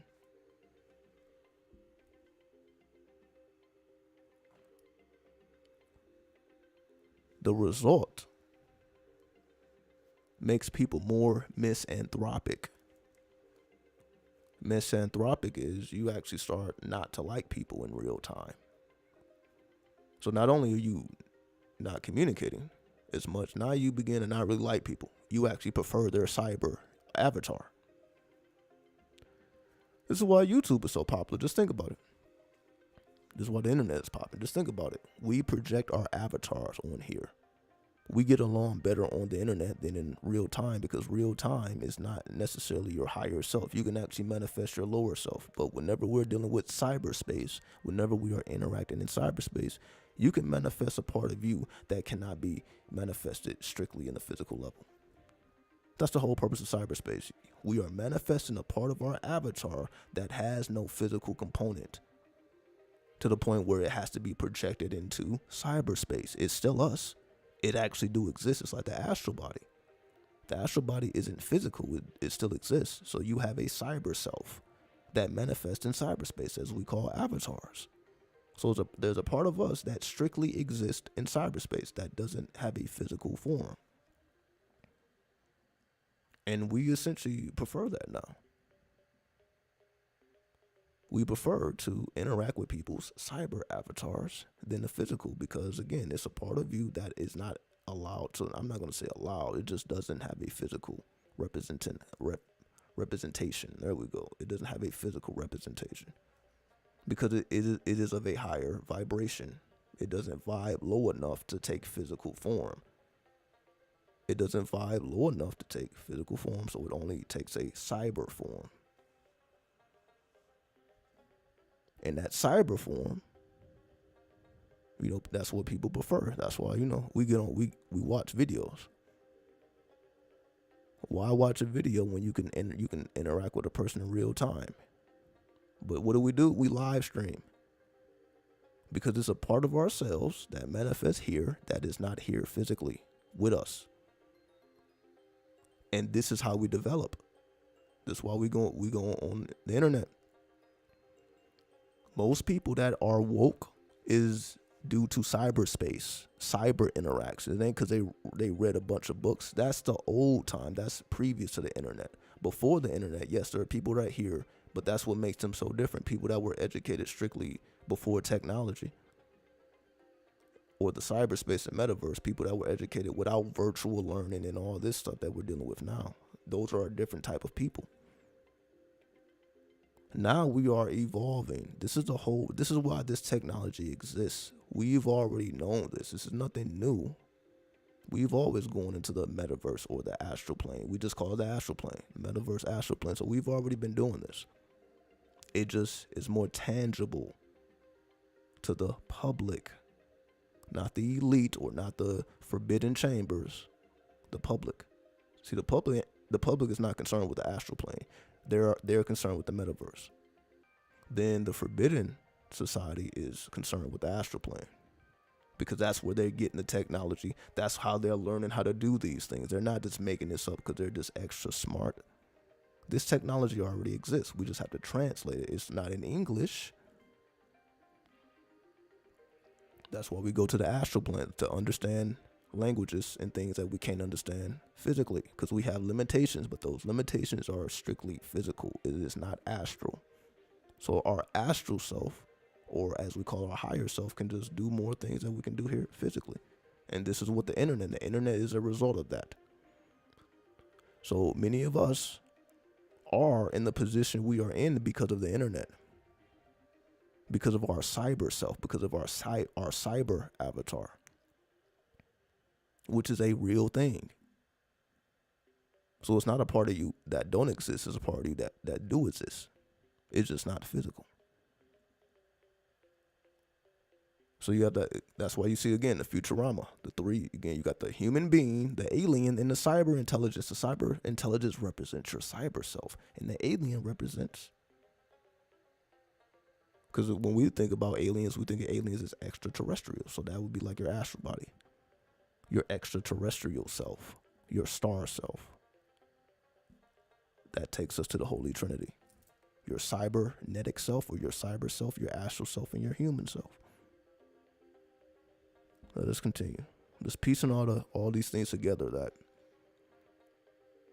it's clear as day when we have the codes, but we know the public doesn't have the codes. Not because they can't obtain the codes, But because the codes require you to accept a reality that they're unwilling to accept. That's the difference between the public and everybody else. That's the only difference. We know the truth and accept it. The public also knows the truth. They just don't accept it. That's all it is. It ain't that we know something that other people don't. Because the same way we got access to whatever we know, someone else. Anybody can buy the books that we read. Anybody can watch the videos that we watch. And anybody has access to this. There's no one that have access to exclusives. However, there are those who accept truth and those that don't. The public just doesn't. That's why the public is always outraged at every goddamn thing. The public is always fucking mad. The public consciousness is always fucking mad. Always, just always in the state of, you can say hell, or always in the state of war. The root chakra. The public is like the root chakra. They're always at war, always dissatisfied. Which then bleeds into people's households. That's why relationships and all that, partnerships, is just, everybody's just dissatisfied. There's no way to be satisfied in this world, as we already know. That's the Gnostic perspective. This is a flawed world. There's no way to be happy here. It don't matter what you obtain. It don't matter what you have or don't have. It is no way to be happy here. Happiness has to be manifested from within your soul. You essentially have to bring happiness here. Happiness ain't here because you're able to buy whatever you want, because that's what most people are chasing after. Happiness don't come because you're able to put money down on a distraction. Happiness comes from within. It has to be channeled here. It don't just exist here. Happiness is not in the treasure box. That's what most people think. That is somewhere in the treasure box that you just gotta obtain it. At the end of this career, at the end of this job, at the end of this, at the end of that. When you have this amount of money, or you have this technology, whatever people think that they're missing, then they'd be happy when they obtain it. It's not tangible. It's the whole purpose of a soul. Just watch Dark City. I keep telling y'all about the movie Dark City. They went through all of this experimentation just to realize that what they was looking for wasn't even tangible. You can't reach the soul with your actual physical hand. So there are certain things that have to be manifested from within the soul itself. That's how we know the soul is real. That's how you show and prove the soul is real. Because I actually can be happy. Not because of my external, but because of my internal. And when I have reached peace in my internal, then the external revolves around that internal peace. It doesn't work the other way. It doesn't work the other way. Again, people are trying to obtain some type of tangible existence of happiness before they actually seek it and find it within. But again, that's the public. That's how the public operates. That is the public consciousness. That's what we call the collective consciousness. So it ain't about whether what they're doing is right or wrong. This is just how they operate. They're going to seek their desires in the external world. They're not going within. Even if they know about this meditation and all that, you still got to put in work. You don't just get the access to Akashic records because you know about meditation, or that you can successfully meditate. That don't mean that now you can just do all types of stuff. It's levels to it, like anything else. Just because you work for the government don't mean you know all of the forbidden secrets. It takes time. But let us continue.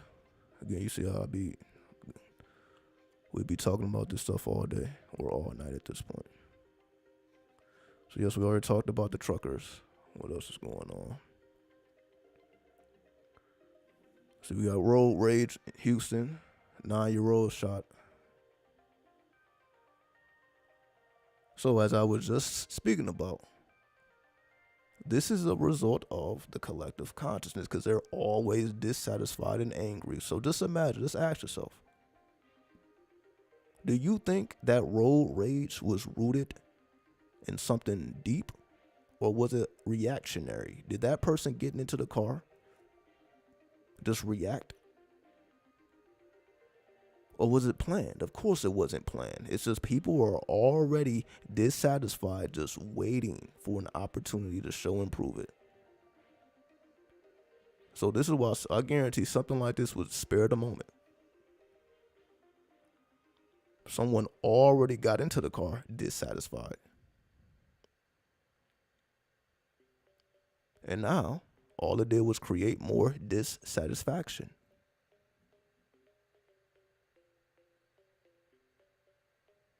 Because it doesn't say that the girl was killed. It says she's shot in the head. Now, if she was killed, they would have said that. So this 9-year-old is still alive. So if she survives, now she has to evolve through the world having endured a bullet to the head from someone who was dissatisfied, and all they did was spread the dissatisfaction. Because now, again, this is essentially how everybody's mad. Just think of the last time that you was raged. Wasn't it because of someone else? Did you enrage yourself? Or did somebody come at you ridiculous and cause you like, oh, this motherfucker? Just think about it. Where does this come from? It's coming from somebody else that was already dissatisfied. You could have been asleep. Your partner wants to fucking argue and shit. You're fine, but they're not. They're experiencing dissatisfaction. Now they want to argue.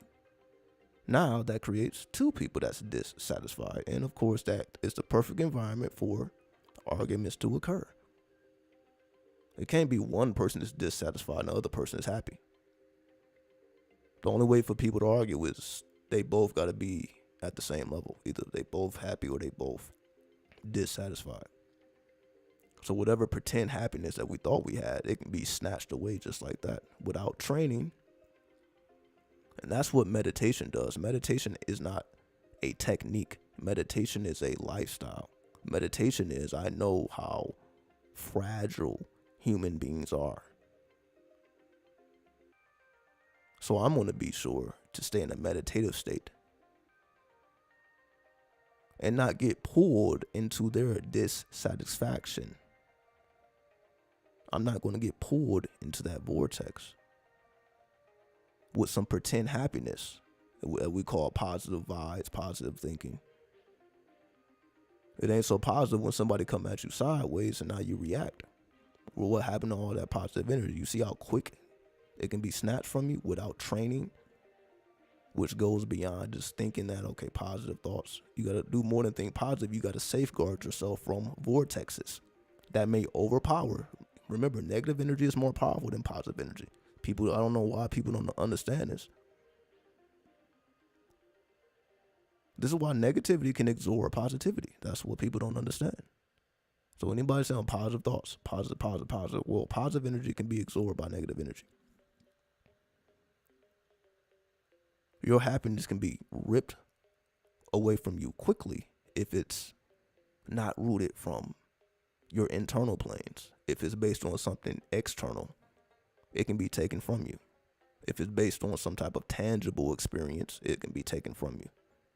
Only when it is intangible, that is when you're not going to be disturbed by the collective consciousness. Most people are disturbed by the collective consciousness. And this is what it is. There's always somebody willing to gossip. Just somebody that's willing to listen. No charge. It's only when you make the decision like, oh, okay, well, this doesn't do anything for them or me. Because nothing is solved. It's just they going about their life still dissatisfied. Don't matter if I sit and listen to them or comfort them or console them. That's what the book of the law says. Fuck the consoler. As this is what basically the narcissist is. You know, we have this whole narcissist. YouTube is blowing up with people talking about narcissism and talking about narcissists and all this shit.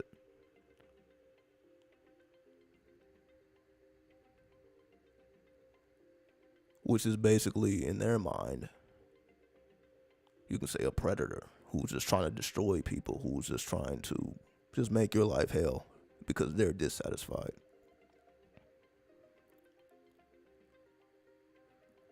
But they never say like, well, You will encounter a narcissist. This is just somebody with a negative vortex. It don't matter how positive your vortex is. They love your positive ass. This is what motherfuckers don't understand. They don't give a fuck that you're positive, that you're not trying to be a narcissist. Because again, look how when your happiness is not rooted in something intangible, it's obvious. This is also what we call the streets. People take advantage because of your fear. You get taken advantage of because of your fear, which is, you can say, negative. Your positive thoughts, it's not going to stop somebody from taking advantage of you, putting a gun to your head, putting a gun in your face. That doesn't stop that from occurring. What stopped that from occurring is something intangible. You just may have spiritual guardians that stop. It ain't because of your positive thoughts.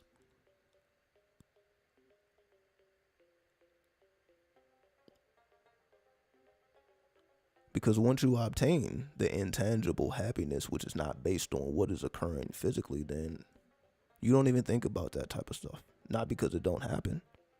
Not because it hasn't happened to you. It may very well have happened to you. But because your happiness is not rooted in external, meaning your happiness is not based on because you haven't been taken advantage of or because you has, it's like it's not relevant to you. Because it's all temporary. But again, it's what I say. When you get your emotional intelligence played on, which is what the public does, they're going to always get their emotional intelligence played on. So there's going to always be a reason to be dissatisfied. Somebody going to always be playing with your money. Somebody going to always be talking shit about you. Somebody going to always want to, be judging you. All the people that got shit to talk about, there's going to be always somebody talking that shit. Not because of you. It's just because of them. This is what people don't realize.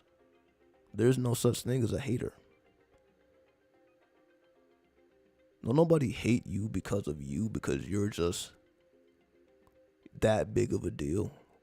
This is what people but that's egotism. People it inflates people's ego. They think like, damn, I got a lot of haters. I must be doing something right. This is what we think.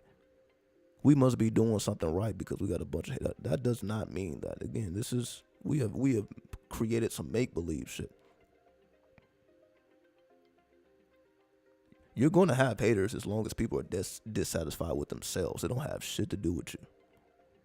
They have a vortex that you can get absorbed into if you choose.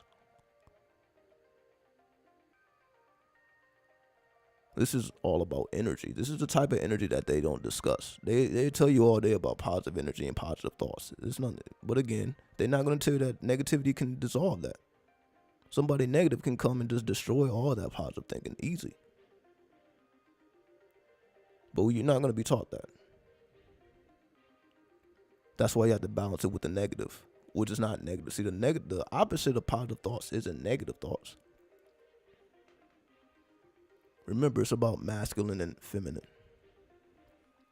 This is why I say it's an internal satisfaction that you must obtain. Let the public, let the world follow after the bag, thinking that they're going to find their peace and comfort and something tangible. Let the world do that. But this is, again, why the world is just dissatisfied. It's that going to, again, you're not going to be dissatisfied for 20, 30, 40, 50 years. Then all of a sudden you obtain your goal and now you're not dissatisfied anymore.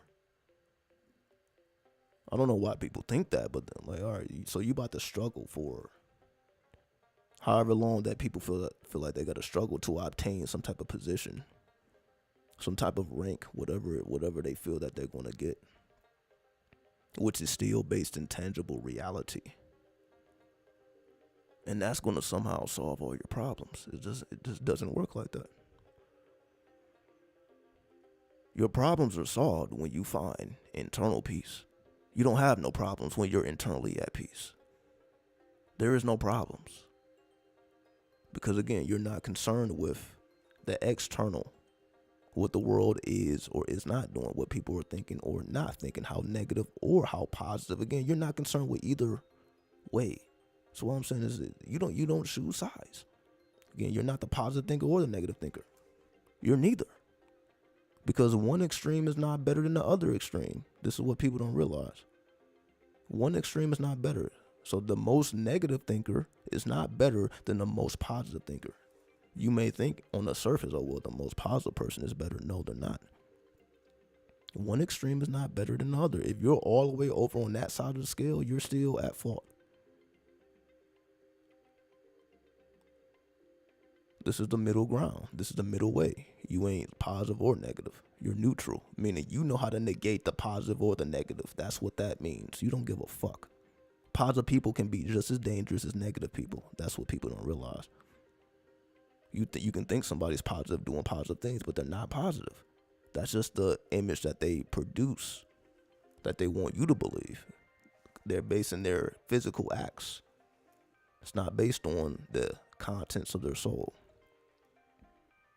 That's why we walk the middle path, meaning we can destroy positive or negative energy. Let everybody else try to fill themselves with positivity as if that's the goal. The goal is to be neutral. Not negative or positive, to be neutral, to be above negativity and positivity.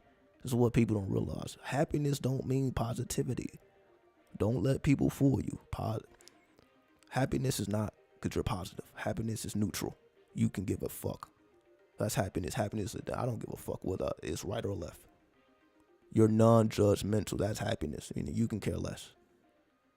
It ain't that you care to be around positive people or negative people. You can exist in both worlds. You can be around positive or negative people. If you're truly happy, it don't matter because it's not neither one of these people are controlling your happiness. So it doesn't matter. You're not trying to pick and choose your reality. Because we know that ain't how the world works. You ain't just picking and choosing your reality. At some point, you must find happiness and navigate through the hells and the heavens of this world. It ain't just stand in the heavens and say, fuck the people in hell. It ain't about being in hell and saying, fuck the people in heaven. It's about, can you travel all worlds? Does that not seem like the more acceptable happiness instead of cutting ourselves off from the other side? So let's continue. Again, we ain't trying to take up that much time. Just giving out things to ponder on as we look at what's occurring in the world. Now we see that there's a church shooting. Oh, well, there was a church shooting, and I guess the suspect is no longer on this physical plane. But this is essentially the whole point I'm making here. So just imagine going to church thinking you're doing something positive with your life. You're trying to praise the Lord. And somebody come in that bitch and kill motherfuckers. You see what I mean? This is what I'm trying to push. Even though I didn't know that this was going to be the next story that pops up, but this is the whole point that I was making. Those people were, in their mind, building up positive energy. They're doing something positive. They're doing something constructive. In their mind, then they get their life took. Or they get shot. Oh, something that was supposed to be positive got what?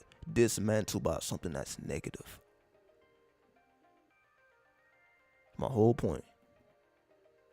So it don't matter how positive those people were, how pure those people were. Somebody came in negative and stopped all that. Church is over with after that. Oh, there ain't no more church after that.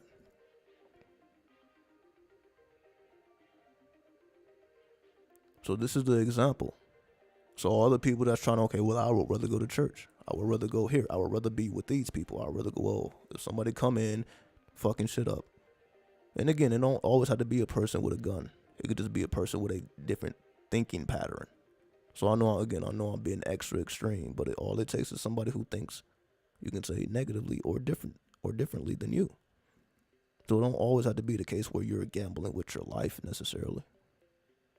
But to essentially think that you're hiding, that you can hide from negativity, this is the point I'm making. To think that you can hide from negativity, somewhere in a church, somewhere where you're just a whole bunch of like-minded people, some type of tribe or community where you can hide from the ills of the world. You're only fooling yourself. There is no way to hide from the ills of the world. We all are going to get our bodies eaten by insects if you choose to get buried in the ground. Your body is going to be fed on by insects. That's the ill reality. It may be grim, it may be ill, but it is nonetheless the truth.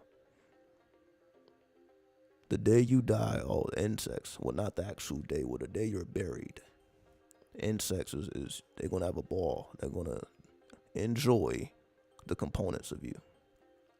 You're going to become food for the earth. Now, you can look at that as a terrible thing or a beautiful thing. It can be beautiful because you're continuing, you continue in life. Life is being continued because of your sacrifice. Or you can look at it as just something grim. It's all in the eye of the beholder. That's the whole point of being neutral. Well, it could be positive, it could be negative. It's really up to you how you want to see it, because it's neither positive or negative. Life ain't positive or negative.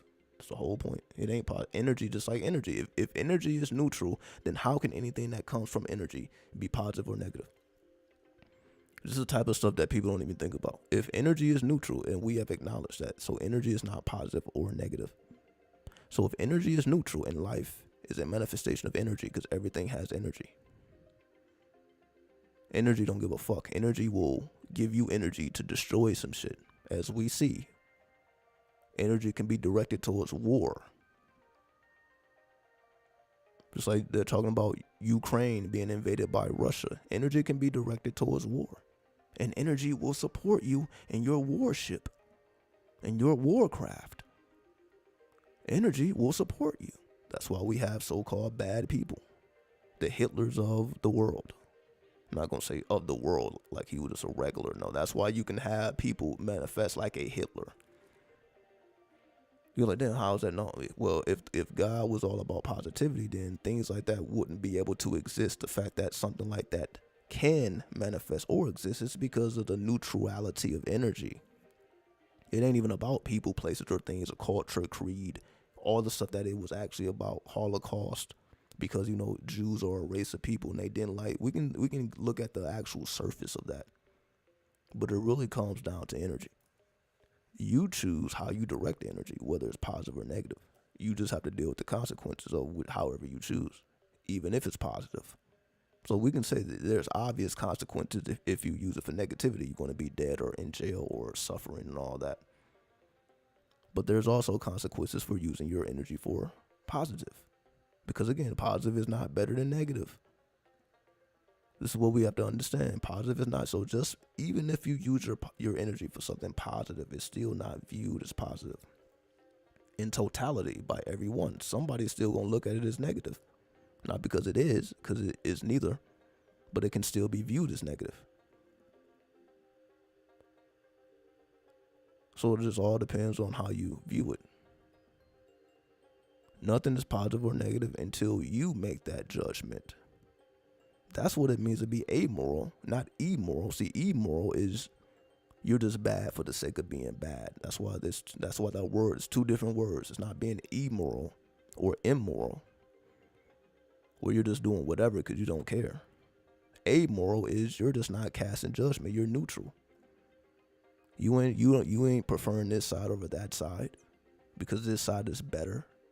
You already realize each side has its own positive and negative. If there's a positive and negative within a positive and negative, there you go.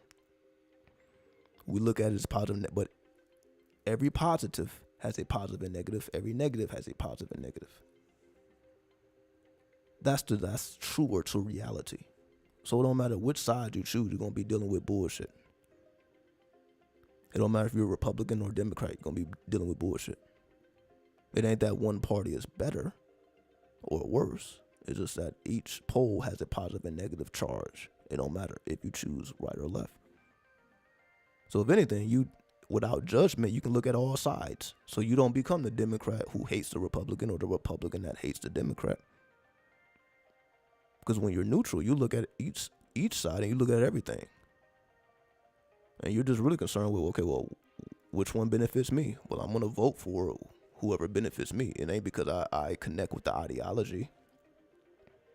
And that would be more appropriate because that's how the law works. The law, that's when you're a judge, as we spoke about in the last video, this is how the law works. The law ain't about positive or negative. All laws were not meant to be positive. That's what another thing people don't realize. Just because a law is written don't mean it's supposed to be positive. But some laws restrict you from doing things. All laws ain't positive. Some laws are restrictive, while some laws help open doors. It's in the eye of the beholder. Some laws will benefit some and not benefit others. There is no law that just benefits everybody, and nobody is negatively affected. Somebody's going to be negatively affected. So this is why it's hard for people to accept power, but this is what we must accept, those of us who are coming into power in the next 10 years in this new world that we are in. Next 10 years, 20 years, 30 years, 40 years. We are coming into the new world where we have to accept the neutrality of things. Don't try to be the positive person or the negative person, because you're both. We're not rebels against the system. We actually seek to understand the system and find how we can benefit from it. Big difference there. We're not trying to burn this bitch down. We're trying to benefit. Not because it's positive or negative. It's because, well, we're here. We exist, so we might as well experiment with existence, which is the point. Let everybody else chase money. You chase experimentation. This is the difference. While everybody else is chasing the bag and they're seeking happiness in the bag, you seek your happiness through experimentation, through the hidden mathematics. Well, how does the world actually work? We understand the laws, but what are the invisible laws? And how do they benefit me? How can I get them to benefit me? The only way to find the answers to those questions is through experimentation. You have to experiment with the laws of nature, as we say, in the universe. You have to experiment with the laws of the universe and the laws of nature. Then you discover for yourself what they are and how you can benefit from them. So that's why I say it don't matter whether you're a Democrat or a Republican. If you find a way to benefit, then you're winning. You're succeeding. Not because the world is getting better. The world may be getting worse. But your understanding of the world is getting better. So you're actually doing something that you should be doing. It ain't about whether it's right or wrong. It's just what you should be doing so that you have knowledge of yourself, which is the goal. The goal ain't to save the world. It's for knowledge of self. Know who you are so that you understand what your place is, because you know your own signature. That's why your signature is the most important tool you have. Wherever your signature is, that's what activates those contracts. You have to sign your name. Anything of importance requires your signature. It requires you to know who you are and do the best for you. Alabama congressman tweets inaccurate claim Biden giving out free crack pipes. So this was a whole nother thing in the media lately, where it was said that Biden was giving out, not Biden himself, but the presidency of Joe Biden. So that's the whole collective, that they were giving out free crack pipes and free meth. So basically, I guess a safer version of it. Basically, they're giving people genetically modified drugs that are safe. In other words, well, if you like smoking crack, we got a safe version for you. If you like doing meth, we got a safe version for you. So this is their whole thing. So I'm not going to say trying. They want people to be drugged out just to take their drugs, because you can buy it from them. What they're basically saying is buy our drugs and not drugs off the street. That's coming from, different parts of the world. Buy the drugs that are manufactured here instead of the drugs that are manufactured elsewhere, so you can put money in our pocket. So it's just another capitalistic move, whether it's real or fake. but obviously it made headlines. But this is essentially what it's about. Buy drugs from us versus buying drugs off of the street. That's basically what it comes down to, without going too heavy into the actual dynamics of it, because all that's just talk. If we're talking about, well, what is the goal, what is the purpose, there you go.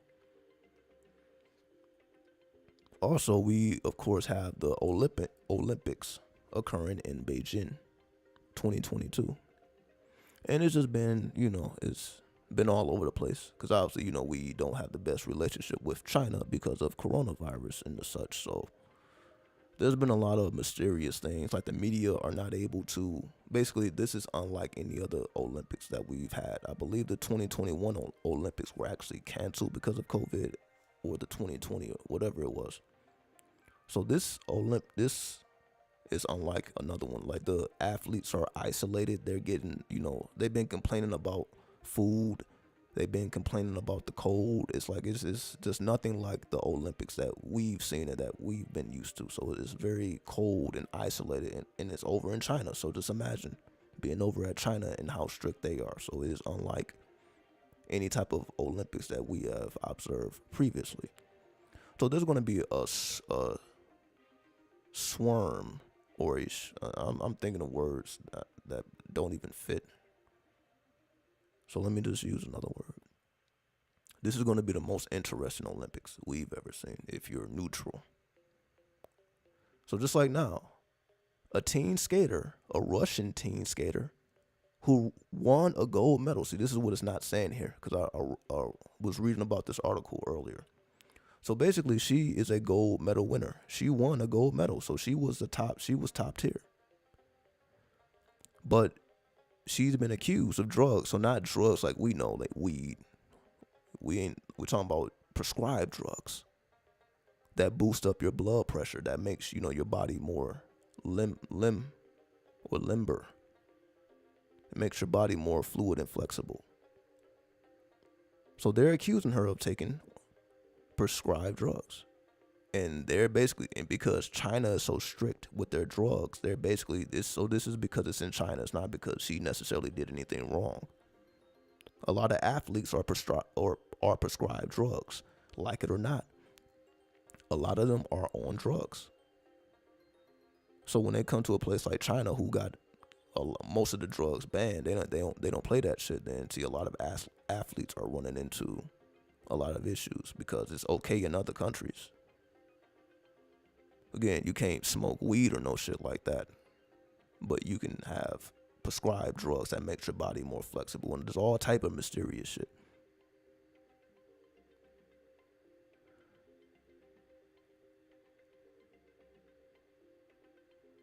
So this is what it is. This is why I say IOC is to blame for a blemish of potential Russian doping controversy. So that's basically what they're making it into.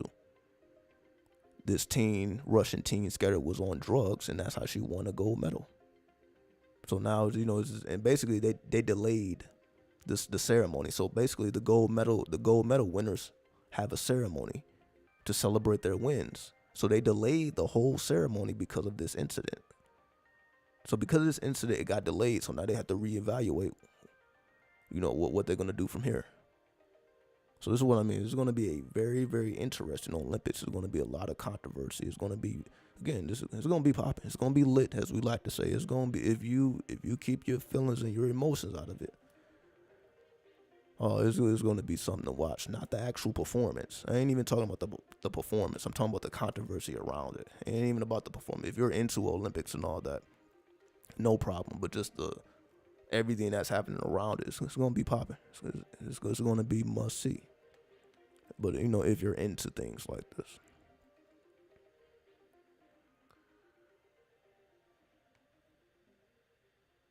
Now they're talking about a body of a 70-year-old woman was found sitting in chair 2 years after her death.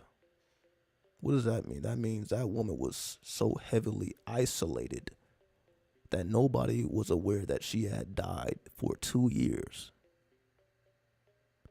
So just imagine, that's quarantine life for your ass. That is quarantine life for your ass. Just imagine living in a cave, Because that's basically what quarantine is, just basically going back into the cave. Not a actual cave, but we call homes and all that. Just imagine dying inside your home, but you're so isolated. Because again, we're going into the quarantine life where it's not as important for people to actually interact in person. So just imagine how long it'd take before somebody actually comes and checks up on you in real time. Because they don't see you in virtual reality no more. Like, man, we ain't seeing so and so for so long. What's going on with them? It may take, as they say, 2 years before I'm like, oh damn, he actually died. This is what it means to be in quarantine or isolated life, where you're that isolated where people just are not really concerned with each other as much as we're used to seeing. Not to say that is what actually happened. I'm just using this as an example of this is why these type of stories are being printed. It's not even about the actual story. It's why it is being filtered through the media. What messages that they're sending. It's not about the actual things that's happening. It's about the messaging. Everything has messaging within it. And that is what it is. That's what's important. So it's not about what's occurring. It's about the messaging within what is occurring.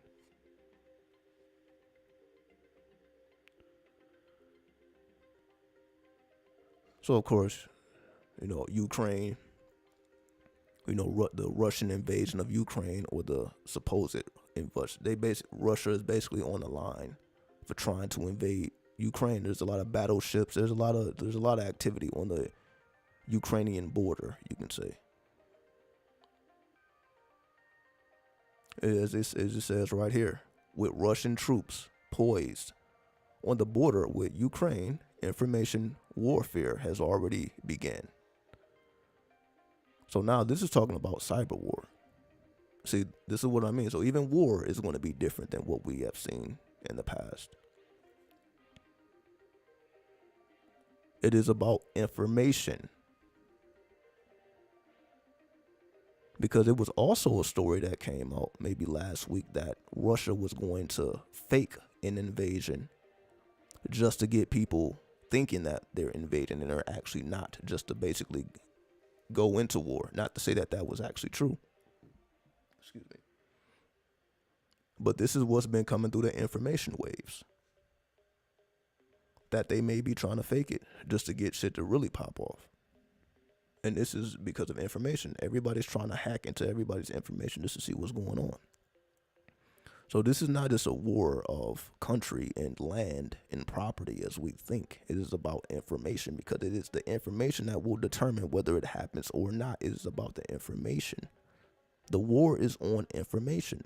That's why people don't like Facebook and WhatsApp and Mark Zuckerberg, because it was all about extracting data. They got rich off of data, not providing the most luxurious social media experience. It's because of the data, and they can give you ads based on what you actually like, because they are tracking your activity so that they see, like, oh, you were just looking at these bags. Here, I'm going to put these bags in front of you that you were just looking at on Amazon that you was thinking about buying, but I'm going to give it to you at a cheaper price. So they know what they're doing. So even though we look at Facebook as social media, all social media don't require you to pay anything, because they're getting money off of the information. They're learning about this is cyber intelligence or artificial intelligence. Artificial intelligence is just data based off of what people are actually doing on the internet, and we are being tracked throughout the internet. This is why it's important has access to those information streams. So it is truly a war on information and data, because data is more important than money, because data is a currency. We've been talking about currency, whether it's cryptocurrency, whether it's a currency, spiritual currency.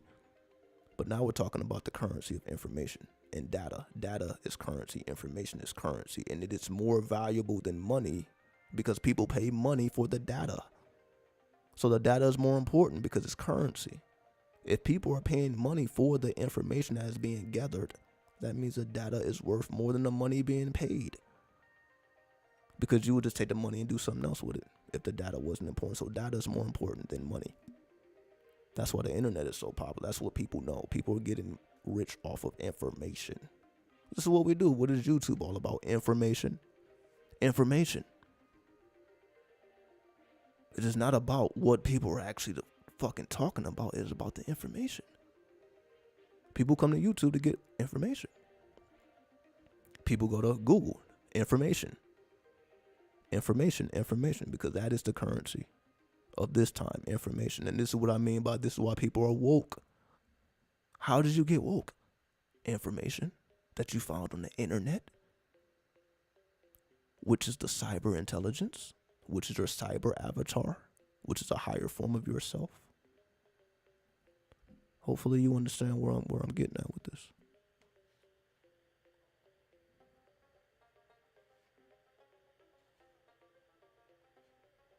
What else we got?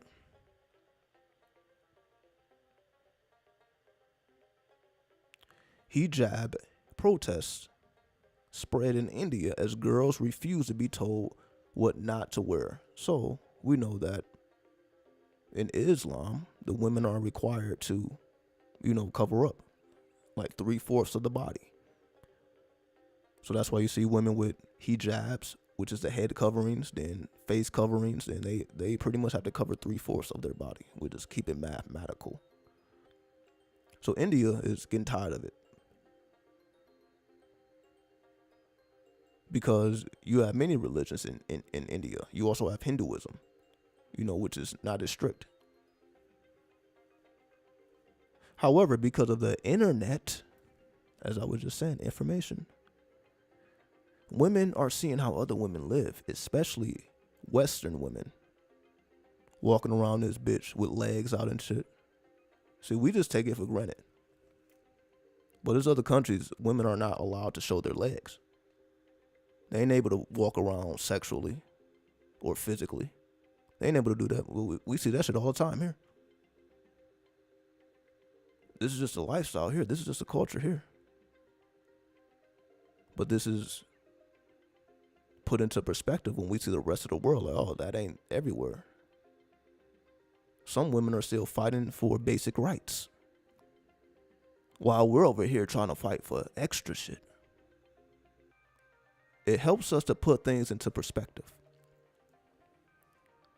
Because again, we don't see the full perspective when we're local, when we're just seeing what's going on in our local government or our local country, our local politics. We don't see the full picture. So while we're over here in the West, like women fighting for equal pay, equal positions, you still have women fighting for it again, just to what clothes to wear. So we see how crazy women be getting over here, over equal pay and equality and all that. You got women who just want to wear their goddamn legs out. They just want to fucking walk around with ass and titties out. It just lets you know this is a result of the divine feminine waking up. Like, yo, I want to show my ass and titties too. Why? Why not? I want to show off the legs too. But they can't due to their religion. Not because it's right or wrong. Again, it ain't about passing judgment about whether women should be wearing stuff or not. Who cares? But they want to do it. They're ready to pull off those hijabs, and that's why they're protesting it. That's why they taking them bitches off. They are ripping off those hijabs. They tired of it. The divine feminine, again, doesn't like wearing all these clothes and having all these restrictions, as we know. They'd be butt-ass naked if they could. We already know. That's why we get so close to it over here. Is women be damn near butt naked. It's the closer to nakedness, the better. As we see, this is what people want, and this is what the women want. They ain't trying to put these clothes on. So this is why when we put things into perspective, like, man, while we're over here just doing all types of shit, we think we're in a bad position because we have women fighting for equal pay. But women can wear whatever they want, though. They're free to wear whatever they want. We can be fighting for more money, more materialism. But then you got women not even fighting for materialism. They're fighting for spirituality. They ain't talking about no equal pay. They don't give a fuck about the pay. They just want to be free in their expression of self. They're like, fuck the money. They ain't asking for a cent. They just want laws that protect their ability to wear whatever they want. They say we'll fight about the materialism later. It showed you the fullness of the world, as I'm saying. So as we're going through physical wars over here in the West, spiritual wars are going on in the East. And the common denominator is the divine feminine. So in the West, the divine feminine wants the materialism because she already has the freedom in terms of with the dress. We have freedom of religion, freedom of thought. We already have those. It's already in the Constitution. So they're fighting for things outside of the Constitution. Then we have the spiritual warfares, fighting for freedom of expression. So you see the divine feminine is awakening on both sides. You got the spiritual and the physical. You see both of these are playing out. So we're going to continue to see these. We're going to continue to see the uprising of the divine feminine and all over the world. Again, they just put the West in our face, but we see it's happening everywhere. So once we have a global consciousness, and that's why I'm showing y'all the globalness. We ain't had to talk about what's going on in America or what's going on in the Western world, because that's only half of the picture. That's only half of the story. When we see the totality of what's occurring, you see you can see the spirit in motion when you see everything. That's why they try to hide certain information from us. That's why they don't want us to have the full story, because when you have all of the components, you can say, I see what the spirit is trying to manifest. It becomes more and more clear when you have all available data to pull from. But when they only giving you 25, 30% of the total information, then it makes the world look completely different when you don't have all of the information.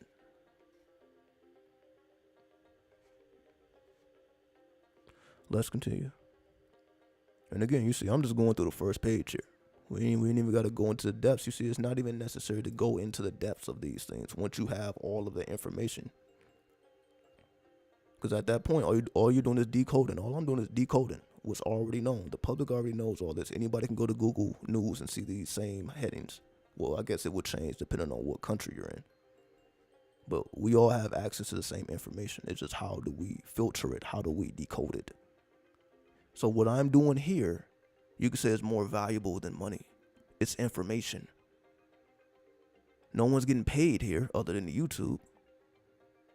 But the information itself is more valuable than money because it is currency. It's a higher level. It is currency. What we're doing here is bringing forth currency, because what you do with the information can make you money, or it can advance your spirituality. You really decide what you want to do with it. It's not just limited to one expression. So everything I'm saying here can be taken in a variety of ways. It's not limited to one expression, especially as I speak about amorality, as I speak about neutrality. I mean, as you take it as you see what suits you the best. And that's the power of information. Information is a superpower. It's not just information, the interpretation of the information is a superpower. Everybody has access to information, but everybody doesn't have that interpretation of the information that allows them to not just do what they want to do, but to follow in accordance with their divine will, with their true will, with their 93.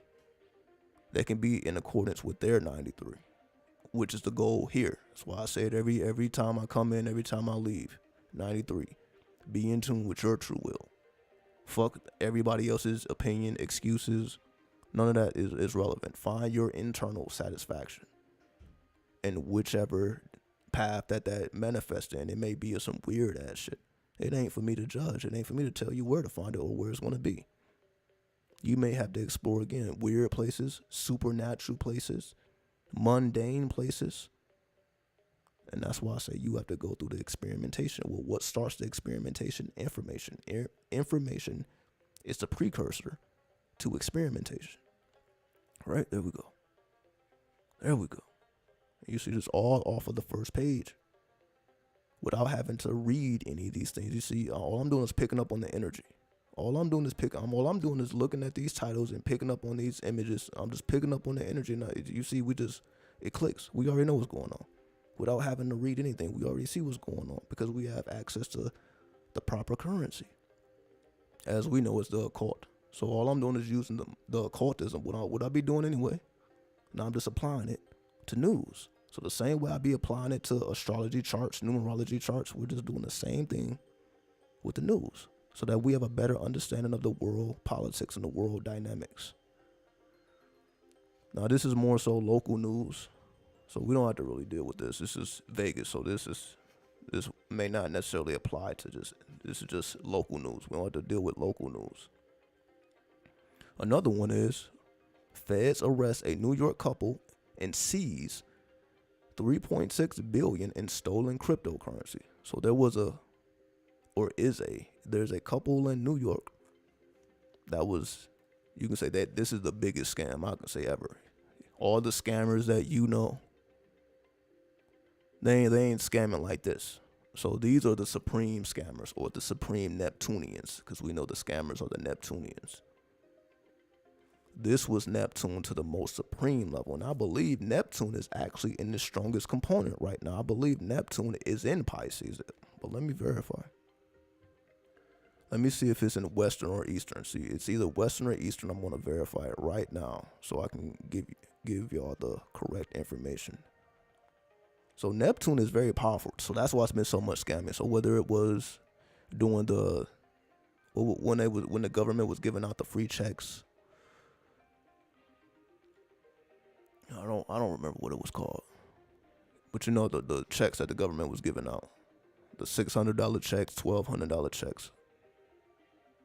A lot of scamming going on. People been scamming, but this is why that's the thing now. Because Neptune is very, so let me give you the accurate information. So if we look at the sky right now, just verify.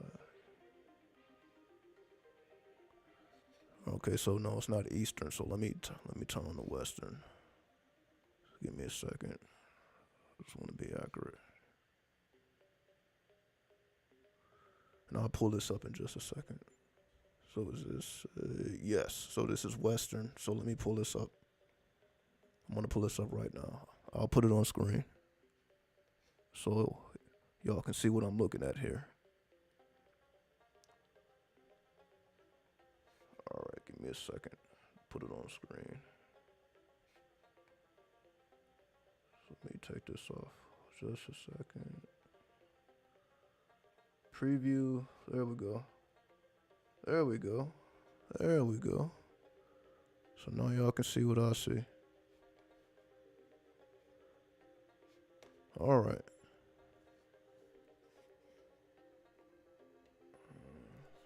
Pull this down a little bit. Yeah, there we go.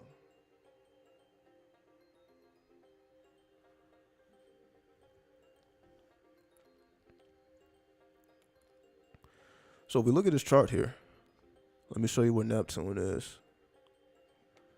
Neptune, as we see here, is in 21 degrees Pisces. Neptune rules over Pisces. So Neptune is very powerful, and Neptune has been very powerful for quite some time because the outer planets, remember, don't change signs very often. So Neptune been in Pisces. So that's why it has been Scammerville for a very long time. So if we take it a step further, if we look at this line, and we see the planets that are intersecting Neptune, we see the symbol of Mars, and we also see the symbol of Pluto. So we see Mars right here. Let's see if this is highlighted. So let me make sure it's on the screen. There we go. So if you see the two intersecting planets, we see Mars and Pluto. Pluto represent hidden resources, and obviously Mars will represent your willpower. The will to extract hidden resources. Willpower, hidden resources. And Neptune, again, is a criminal mentality. When we go into the criminal mentality, that's why it's the pitchfork. Pitchforks, we know the devil. When it's time for devilishment. Neptune represents chaos. Pisces is a 12th house, the 12th house of karma, but it's also divination, and again, it's also the residue of the world, the karmic energy that collects and that's gathered. And this is what's occurring now. You can say coronavirus is just the residue of all the fucked up shit that the world endures because of us, because of capitalism. We put the world under great pressure, and now the pressure is just being released. This release of pressure is just the result of what we did, of what we have been doing because of the society we live in. Right? So just wanted to give you the verification that Neptune is at its most powerful state as we speak. And again, it's a pretty, this also has Uranian points because I'm personally into the Uranian astrology. So that gives the extra dimension, so that these symbols, these extra symbols that you see are the Uranian points, which is German astrology. Then we also have the Vedic astrology, the 27 lunar mansions. So this is what these are, and also the intersecting planets. So you see, there's a lot of information going on here. So you see, the same way people read the news, this is what they're doing. This is just showing you the whole scheme. So when you look at this chart, you're just looking at everything that's occurring instead of piece by piece. So when we read the news, we're just looking at piece by piece instead of the grand total. So let's go back to Google News and continue. Let's see.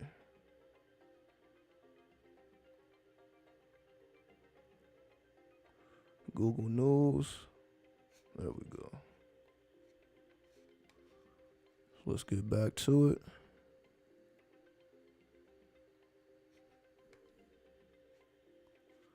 So again, I'm just using astrology to verify what's occurring in the world. So as long as I've been running my mouth, now I'm showing you the actual mathematics match up with why something like this could actually occur. So this is Neptune at its finest.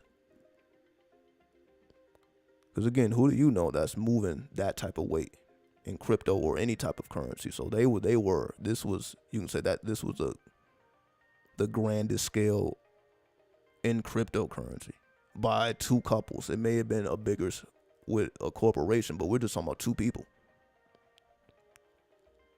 And this is why cryptocurrency is feared. You can say this is the negative of cryptocurrency. You can get your money stolen, but the positive is you really don't have to worry about restrictions of the government. So that's why it's neutral. So some people is going to look at this and they hate that cryptocurrency could allow somebody to do this, but other people, like, oh, well, they may do a couple years in jail. They're not going to lose their whole life over this shit. They may do a couple years, and then they'd be free again. So if they was able to stash some money, if the feds didn't seize all of it, if they was able to stash some money, they straight. Imagine just having to do 3-5 years, but you're going to come home to millions. Because Bitcoin, the cryptocurrency, is going to continue to rise in value. So it ain't like the money just is stagnant. So if you put $100,000 aside in cash, in 5 years, that $100,000 is probably going to be worth less. That $100,000 is not going to go as far as it was 5 years ago. But if you have $100,000 in Bitcoin now, that $100,000 can actually do a lot more than now. It has increased in value, which is the whole purpose. That's why people invest in cryptocurrency, because it is constantly increasing in value, even if it goes through not the validity, but the volatile nature is constantly going up and down, and it's open 24/7. That's why a lot of people are afraid, because cryptocurrency is volatile. It's not as stable as the local currency that we're used to. So it's a higher level of mathematics. But this is a type of mathematics that must be mastered if you seek independence, if you seek being decentralized, because the government wants to control everything. So if you're trying to exist outside of those controls, then you have to learn how this works. So while everybody else is calling it a scam, and while everybody else is into NFTs, you're learning how it all works. You're learning blockchain. Because once you understand how it works, you can understand, well, how are you going to use it? And you will know what projects to invest to, because these are the projects that you want to see come into the world. Every cryptocurrency is connected to a project. NFTs is connected to Ethereum. So that's strictly Ethereum. So NFTs is strictly Ethereum. Remember, we have many, many, many cryptocurrencies that have their own projects, their own uses. And that's why cryptocurrency is the future, because different cryptocurrencies will be used for different reasons. So you can say your local currency can be used for any transaction. As long as you have the proper amount of money, you can essentially get anything done. But with cryptocurrency, it's going to be more specific. It's going to be, okay, for certain transactions you need Bitcoin, for others you need Ethereum, for others you need this, for others you need that. It all depends. So for example, if you're going to get a car, you can buy cars with a certain cryptocurrency, the cryptocurrencies that are all about advancing automobiles. There are cryptocurrencies that want to advance in that direction. So it gives you insight as to what projects you want to invest in or become a part of, because you're going to benefit from it. Just like currently, cars are being used to keep track of the actual miles so that you can't be scammed. So let's just say a car has 200,000 miles. Then but people try to fraud you and say it only has 100,000. You will no longer be able to do that, because the miles are going to be kept track of via blockchain.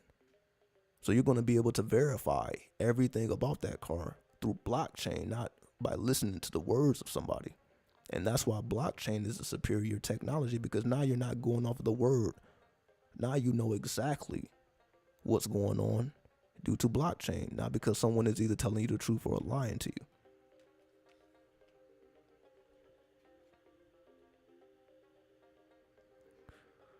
So this is just talking about Uber. Uber up 5% because it beat the estimates.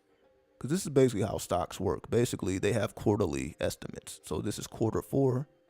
So you have quarter 1, quarter 2, quarter 3, quarter 4. And they all make projections. All corporations make projections as to how much money they will earn in quarters. So for the traders, the day traders and people that are into stocks, they will invest in it. So if Uber, let's just say, is projected to go up by 5% in value, then somebody may want to invest in that so that they can make some money off of that. Some people are temporary traders. Some people are long term. Some people will hold stocks for long term. Some people are just trying to, make money where the money is being made. They ain't trying to be with Uber long term. So if you have access to that data, okay, Uber is about to go up 5%. Then you can make a quick, whatever money you're trying to flip, you can flip that real quick. Put that money in there while I go up, take the money out. So, everyone has a different strategy and approach as to how they trade their stocks. So this is basically, in terms of, this is just telling you how it works without telling you how it works. In terms of, you see, it's based on fundamental analysis and technical analysis. Fundamental analysis, technical analysis. Fundamental analysis is all the information that you have access to. Technical analysis is the interpretation of that information you have access to. So with that fundamental analysis and that technical analysis, people make trades, and that's how the stock market works.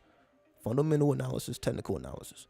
What's going on, and your interpretation of, okay, well, is it good or bad for the company? If it's good for the company, invest. If it's bad for the company, don't invest. White House rolls out $5 billion funding plan to states for electric vehicle chargers. Because this is the whole climate change. Climate change is, you can say, the result of the pollution, the world pollution. We've been polluting the world so much. That's why we're having all this violent weather and people and diseases and all that. So they just call it climate change. They're not going to say the god of disease or the goddess of disease. They're going to call it climate change. And that's why we need to invest in climate change, because we want to not put as much pressure on the earth that we're putting on. And the only reason we're putting this amount of pressure on the earth is because of capitalism, because people are greedy. We want to be greedy. We want more and more and more, which should tell you money ain't going to do anything for you, because you have people that can never make enough money. They can never have enough. See, everybody who may not have money, they probably have an idea, well, shit, if I had $1 million, I'd be cool. If I had 5 million, but we realize that, okay, well, you also have something like greed. That's how criminals get caught, really. They don't get caught because they made money illegally. It's because they got greedy and they didn't know when to stop. They didn't get out when they were supposed to get out because greed took over. That's how that happens. So you think you have a goal until greed steps in, and that's what they call a deal with the devil. The deal with the devil is greed. Now that's when you push things to the side to keep that bottom line increasing. So this whole fight for climate change, came with the Democrats. Most of the people pushing climate change is Democrats. And we know that's the divine feminine. You can say the Republicans is like the divine masculine. I don't even want to call it divine. It's fucking politics. I don't even want to call it divine. But basically, just to make it make sense, Democrats is all about the women. So when you see Joe Biden, they're gonna make sure to show Kamala Harris. They're gonna make sure to show Nancy Pelosi. So you're gonna see women all over the place. Joe Biden, you're gonna see women all over. So basically, the presidency of Joe Biden is pretty much ran by women. There's no doubt about that. Women all over the place. Versus the Republicans, women are there too. But it's a lot more masculine in theme. The theme is more masculine. It's a more masculine theme. Just like there's men in Democrats, in the Democratic Party or the Joe Biden presidency, but they're not necessarily the dominant force.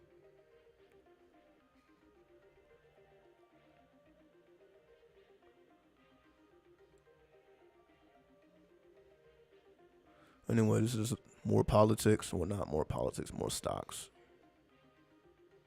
Inflation, basically. So yeah, we can just use this as a transition into inflation because this is why we're having all these price increases is due to inflation. So we'll talk about inflation in just a second. I will be right back, and I'm going to change the background tunes, and we'll get right back at it. So give me 1 second.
All right, inflation.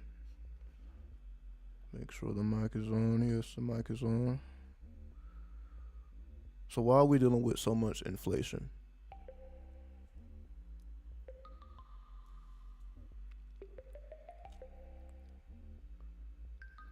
We're dealing with inflation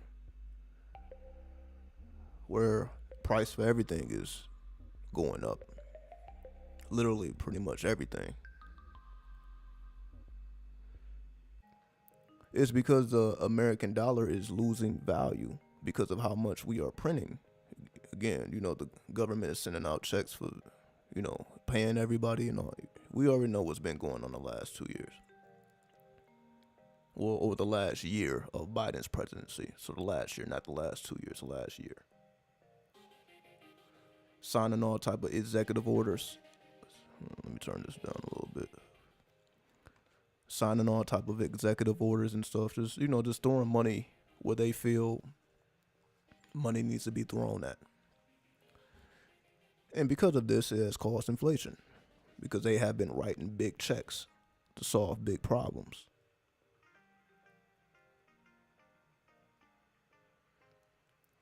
So because big checks have been written to solve big problems, somebody got to pay for it, and it falls on the back of the people, as we know, even though the people get no benefit. Meaning you may not get any benefit just because you're paying more every month. Bills are higher, everything is going up. The people don't get any benefit, they actually get more pressure. Because now they have to make more money even though they're not getting pay increases at their jobs, you can say.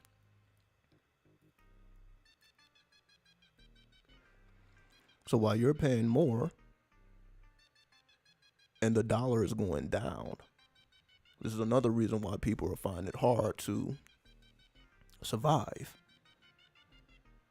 Because minimum wage is still $8. And that's just not, people that you can't sustain off of that. Because especially with inflation, how? So how are you going to have inflation when people are not making more money? So what happens as a result of that? Everything costs more, but people are not making more money. It forces people to go outside of, either you have to work more hours.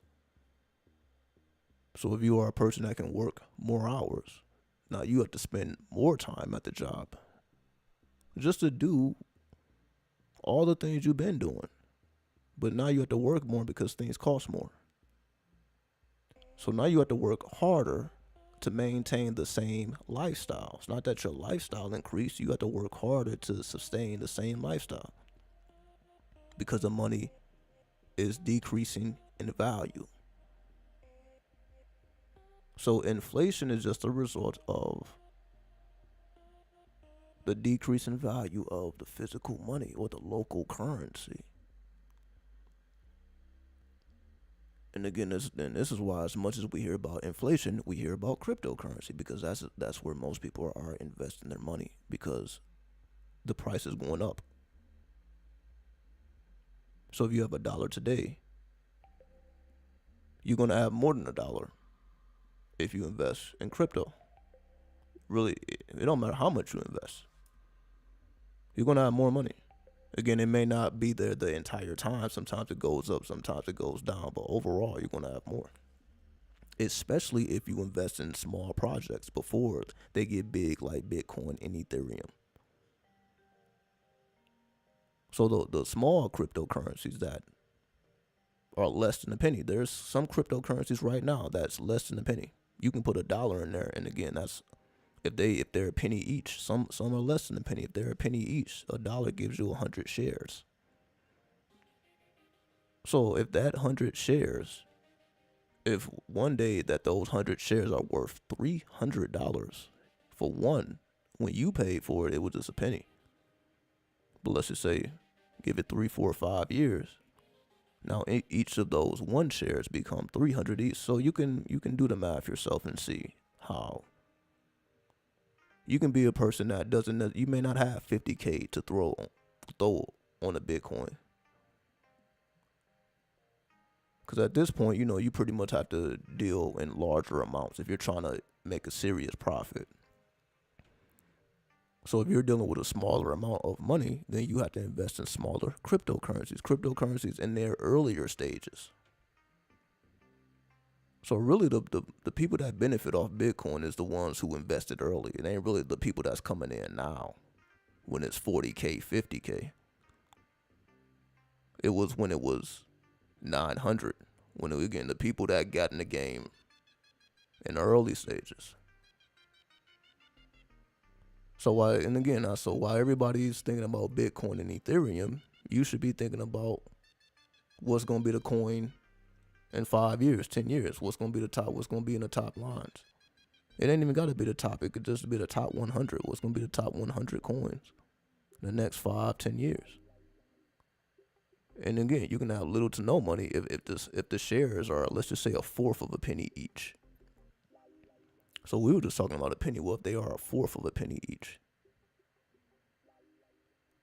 So again, you can put in relatively little money and get huge returns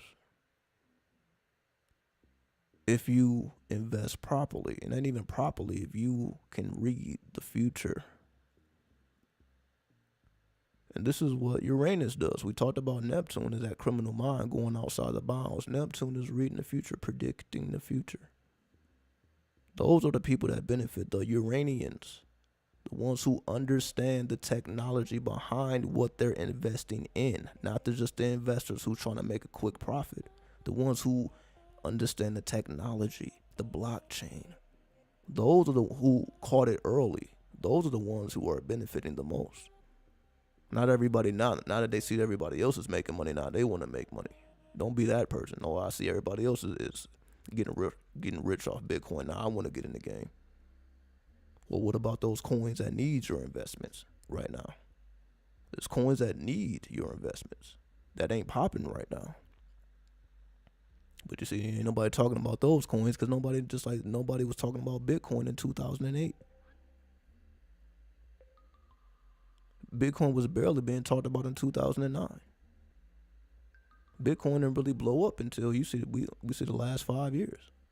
For a while, Bitcoin, it was going, but people wasn't necessarily just certain that it was going to take over the world until it showed and proved itself. And again, Bitcoin was the first, but it's definitely not going to be the last. So it ain't about being the first. Again, you may not be a part of that Bitcoin family. You may be a part of the next coin coming up. That's even more practical than Bitcoin. See, Bitcoin's goal was to have everybody access currency. Because we see there's so many rules and regulations when it comes to money. Cryptocurrency is supposed to give you freedom. But we see governments are trying to regulate Bitcoin, which is completely opposite of the purpose that it was created for. That's why you also have like Bitcoin Cash. There's another cryptocurrency called Bitcoin Cash, which is like Bitcoin, it's just more practical. It doesn't cost as much, the gas fees as they call it, a transaction fee. The transaction fees are lower. To do one transaction of Bitcoin, it may take $30. So when you buy something for $100, it may be a $30 transaction fee. But you can say with Bitcoin Cash, it may be, 15, it may be 10. So it's a little bit more practical. So this is what I mean. Different coins are going to have different uses. They're going to have different practical uses. And the ones that you invest in should be based on the ones that you actually believe in. It's not about turning a quick profit or I'm about to be rich in the next 10 years. You will be rich if you have the foresight to know which ideas will be dominant in the next 10 years. That's what it's about, the idea. The currency is just a manifestation of the idea behind it. So if you can see, that's an idea that I can see being dominant in the future, then that's where you invest your money.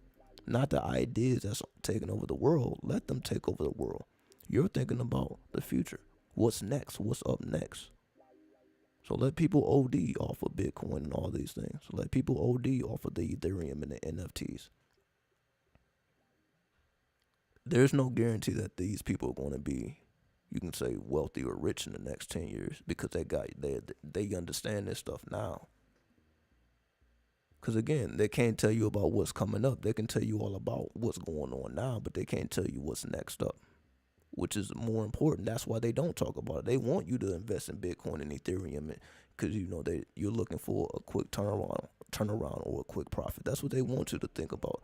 They don't want you to think about the ideas that are coming in the future that can actually make you more wealthy than Bitcoin could ever make you.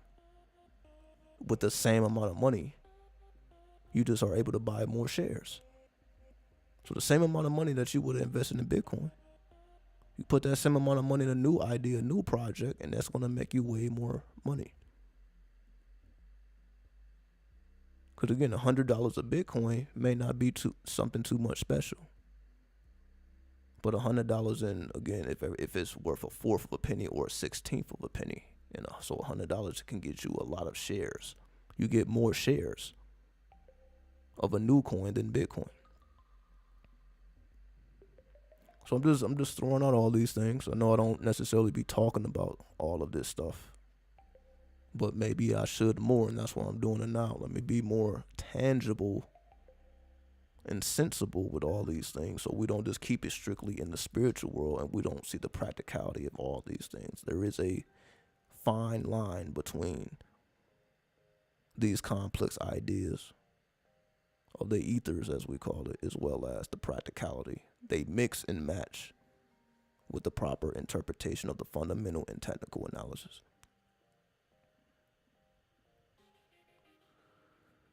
And this is stuff about technology. We don't necessarily have to deal with this stuff. And again, let me just turn this. Let me go back to the actual astrology chart. I think we get the point here. I don't have to go through every single article here. I think we pretty much see what's going on. So let me go back to the chart, and we can see what the planets are saying. What's up, Nick? What's up, Dank Wizard? What's up, Selena? Peace.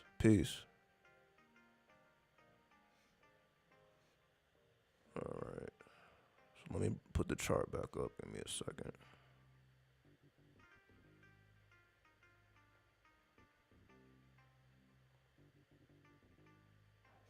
There we go.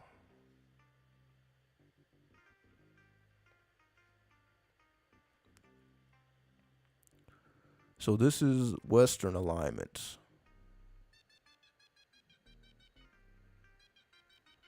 So if we look at the West, we're not going to pay too much attention to the actual houses. So actually, maybe let me bring up the actual aspects. Because as we know, the houses is based on location. So the houses that we see here is more so based on the location. But if we look at the aspects are more universal. So that's what I'm going to do. Let me bring up the actual aspects so that we can see what's going on universally. So give me 1 second. Let me pull up these aspects. Let's see. And I'll take off all the extra points, so we'll just deal strictly with the planets for now, so it doesn't look too overwhelming. So let me take off all the extra points.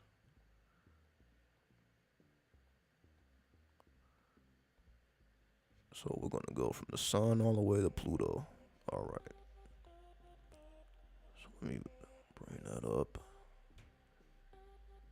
Yep. Preview.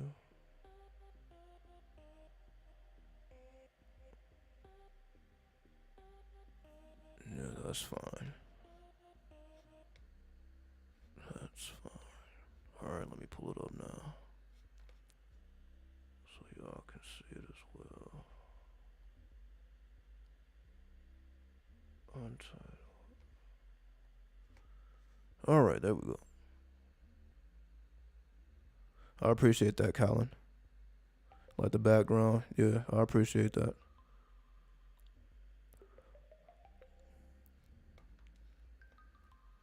Yeah, I made this a minute ago.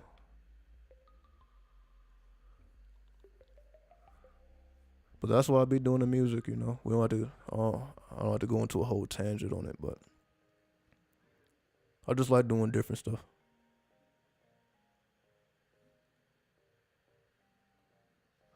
So if we look at the actual aspects here between the planets, we don't have to go through each single one again. We don't have to do each one. I just want to do the basic points here.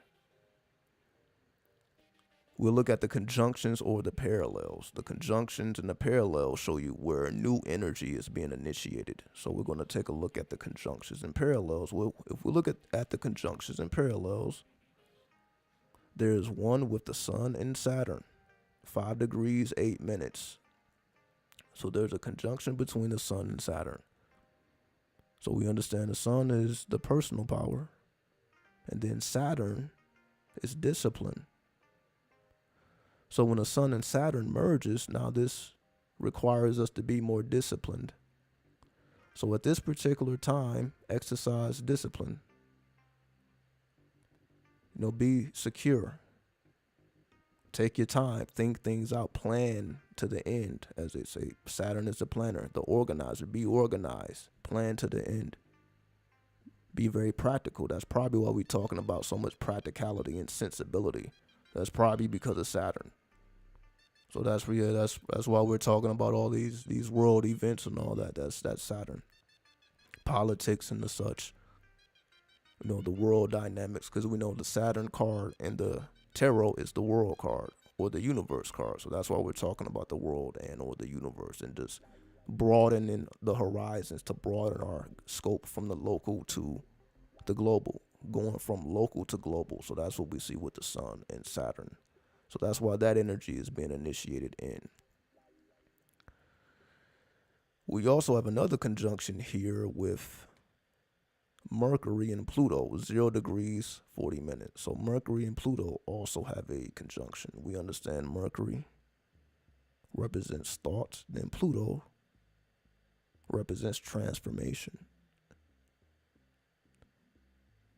So when Mercury and Pluto merge together,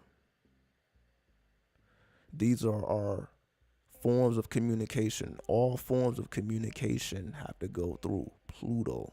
And again, Pluto talks about hidden wealth, aka cryptocurrency. It's probably why I'm talking about cryptocurrency and just currency, because Pluto is currency, not money, but currency. So when you add Mercury and Pluto, that's from local currency or local money to world currency. So there we go.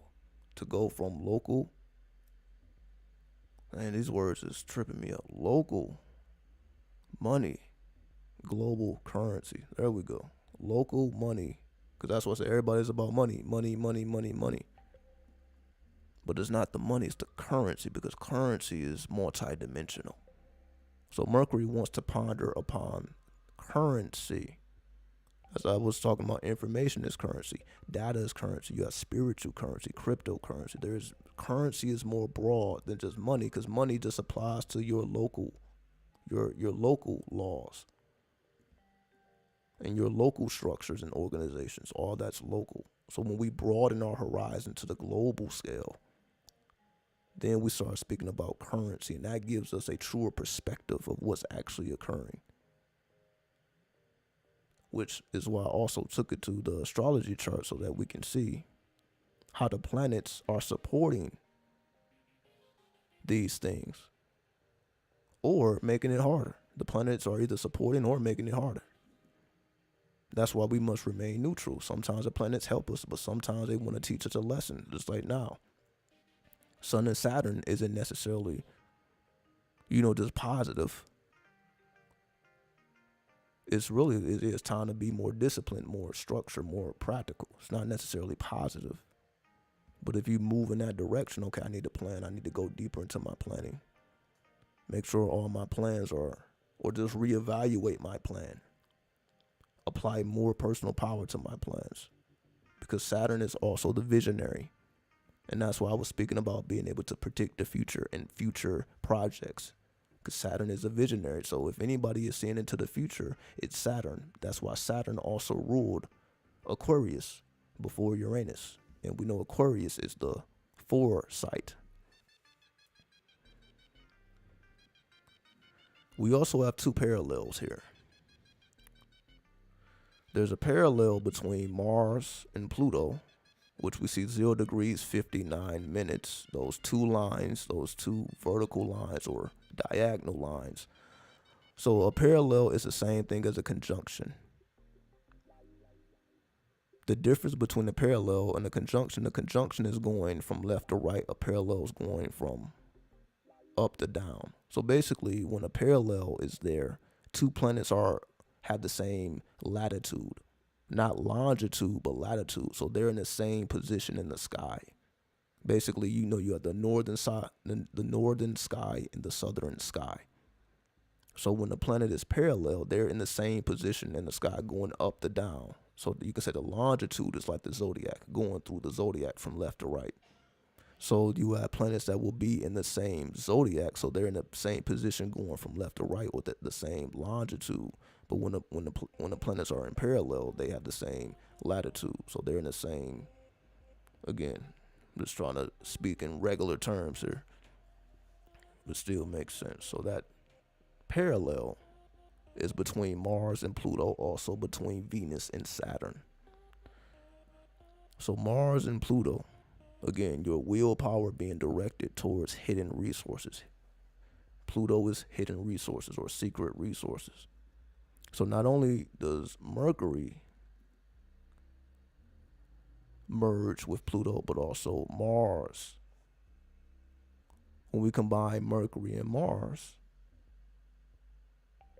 because Mars represents not just the willpower, but your true will. It also represents the sexual impulse. So when Mercury and Mars come together, that's like talks of war or talks of sex, because it's like they're in the same dimension there, because that's Mars. So if it's not a sexual conversation, then it's a conversation involving war. Where life and death is essentially being weighed. Because, sex can be the vehicle for a new life to occur. Just like war can be a vehicle for life to depart, because people could die. So this is what we realize here. So when we're talking about Mars and Mercury, you could say Mercury is the media, Mercury is the news. Then Mars would more so be the environment. So if Mercury is the media, and Mars is like your immediate environment, like your battlefield. Mars is the god of war. So Mars is always on the battlefield. Mercury is always in motion, moving quickly. Again, that's information moves very, very quickly. So Mercury is that information, that quick moving information. Mars is trying to penetrate through, which is what we're doing now. We're trying to penetrate through all of these streams of information and trying to get to the bottom of it. So we need to penetrate it, because it's all types of information. So we need to penetrate through the information. And then when you add the energies of Pluto with that Mercury and that Mars, penetrating through to secret realities or hidden realities, realities that you did not even know existed. Yes, let me turn this down a bit. Realities that you didn't even know exist. So that's why Pluto is the lord of the underworld. The underworld just represents those realities that are hidden from the physical eye. That's why you need Mars to penetrate through the information. So this represents the new energy that's coming in. So that's why Saturn and Pluto, not Saturn and Pluto, but Saturn and the Sun requires discipline. Discipline to penetrate through information, meaning you need to keep your emotions out of it. So basically everything I've been saying, here's the mathematics to back it up. Remove your emotions and remove the reactionary energies and look at things very practically.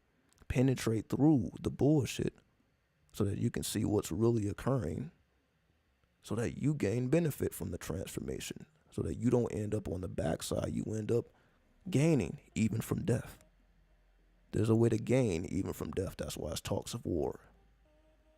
So even in war, somebody gains. Just like every life that comes into this planet, somebody gains. Not just the parents, but also the doctors. They're getting paid for it. The hospital is getting paid. So there's always people gaining with every life that's coming in And every death that goes out, somebody benefits. That's the reality. When you die, somebody's benefiting.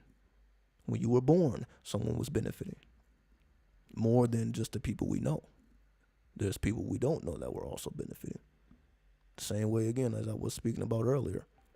Insects are going to eat your body when you're in the ground. They're going to benefit. So while we're here, in the meantime, we want to make sure we experiment. So there are soul benefits. It's not about the body, it's about the soul, because you take your soul beyond the physical plane when you drop the body. So the only thing that remains is your experimentation of your spirit. Did you find the fullness of your spirit? Fuck the fullness of the world. Did you find the fullness of your spirit? Did you live out that and express that fullness? Or did you give just a certain position, 75%, 85%, or did you give the fullness? And this is essentially the questions that we're asked at the end of it all. Did you go hard, full, or did you, just give little drops here and there because of the world pressures? So I think the point is made here. I think y'all get it. So I'm not gonna take up too much of your time.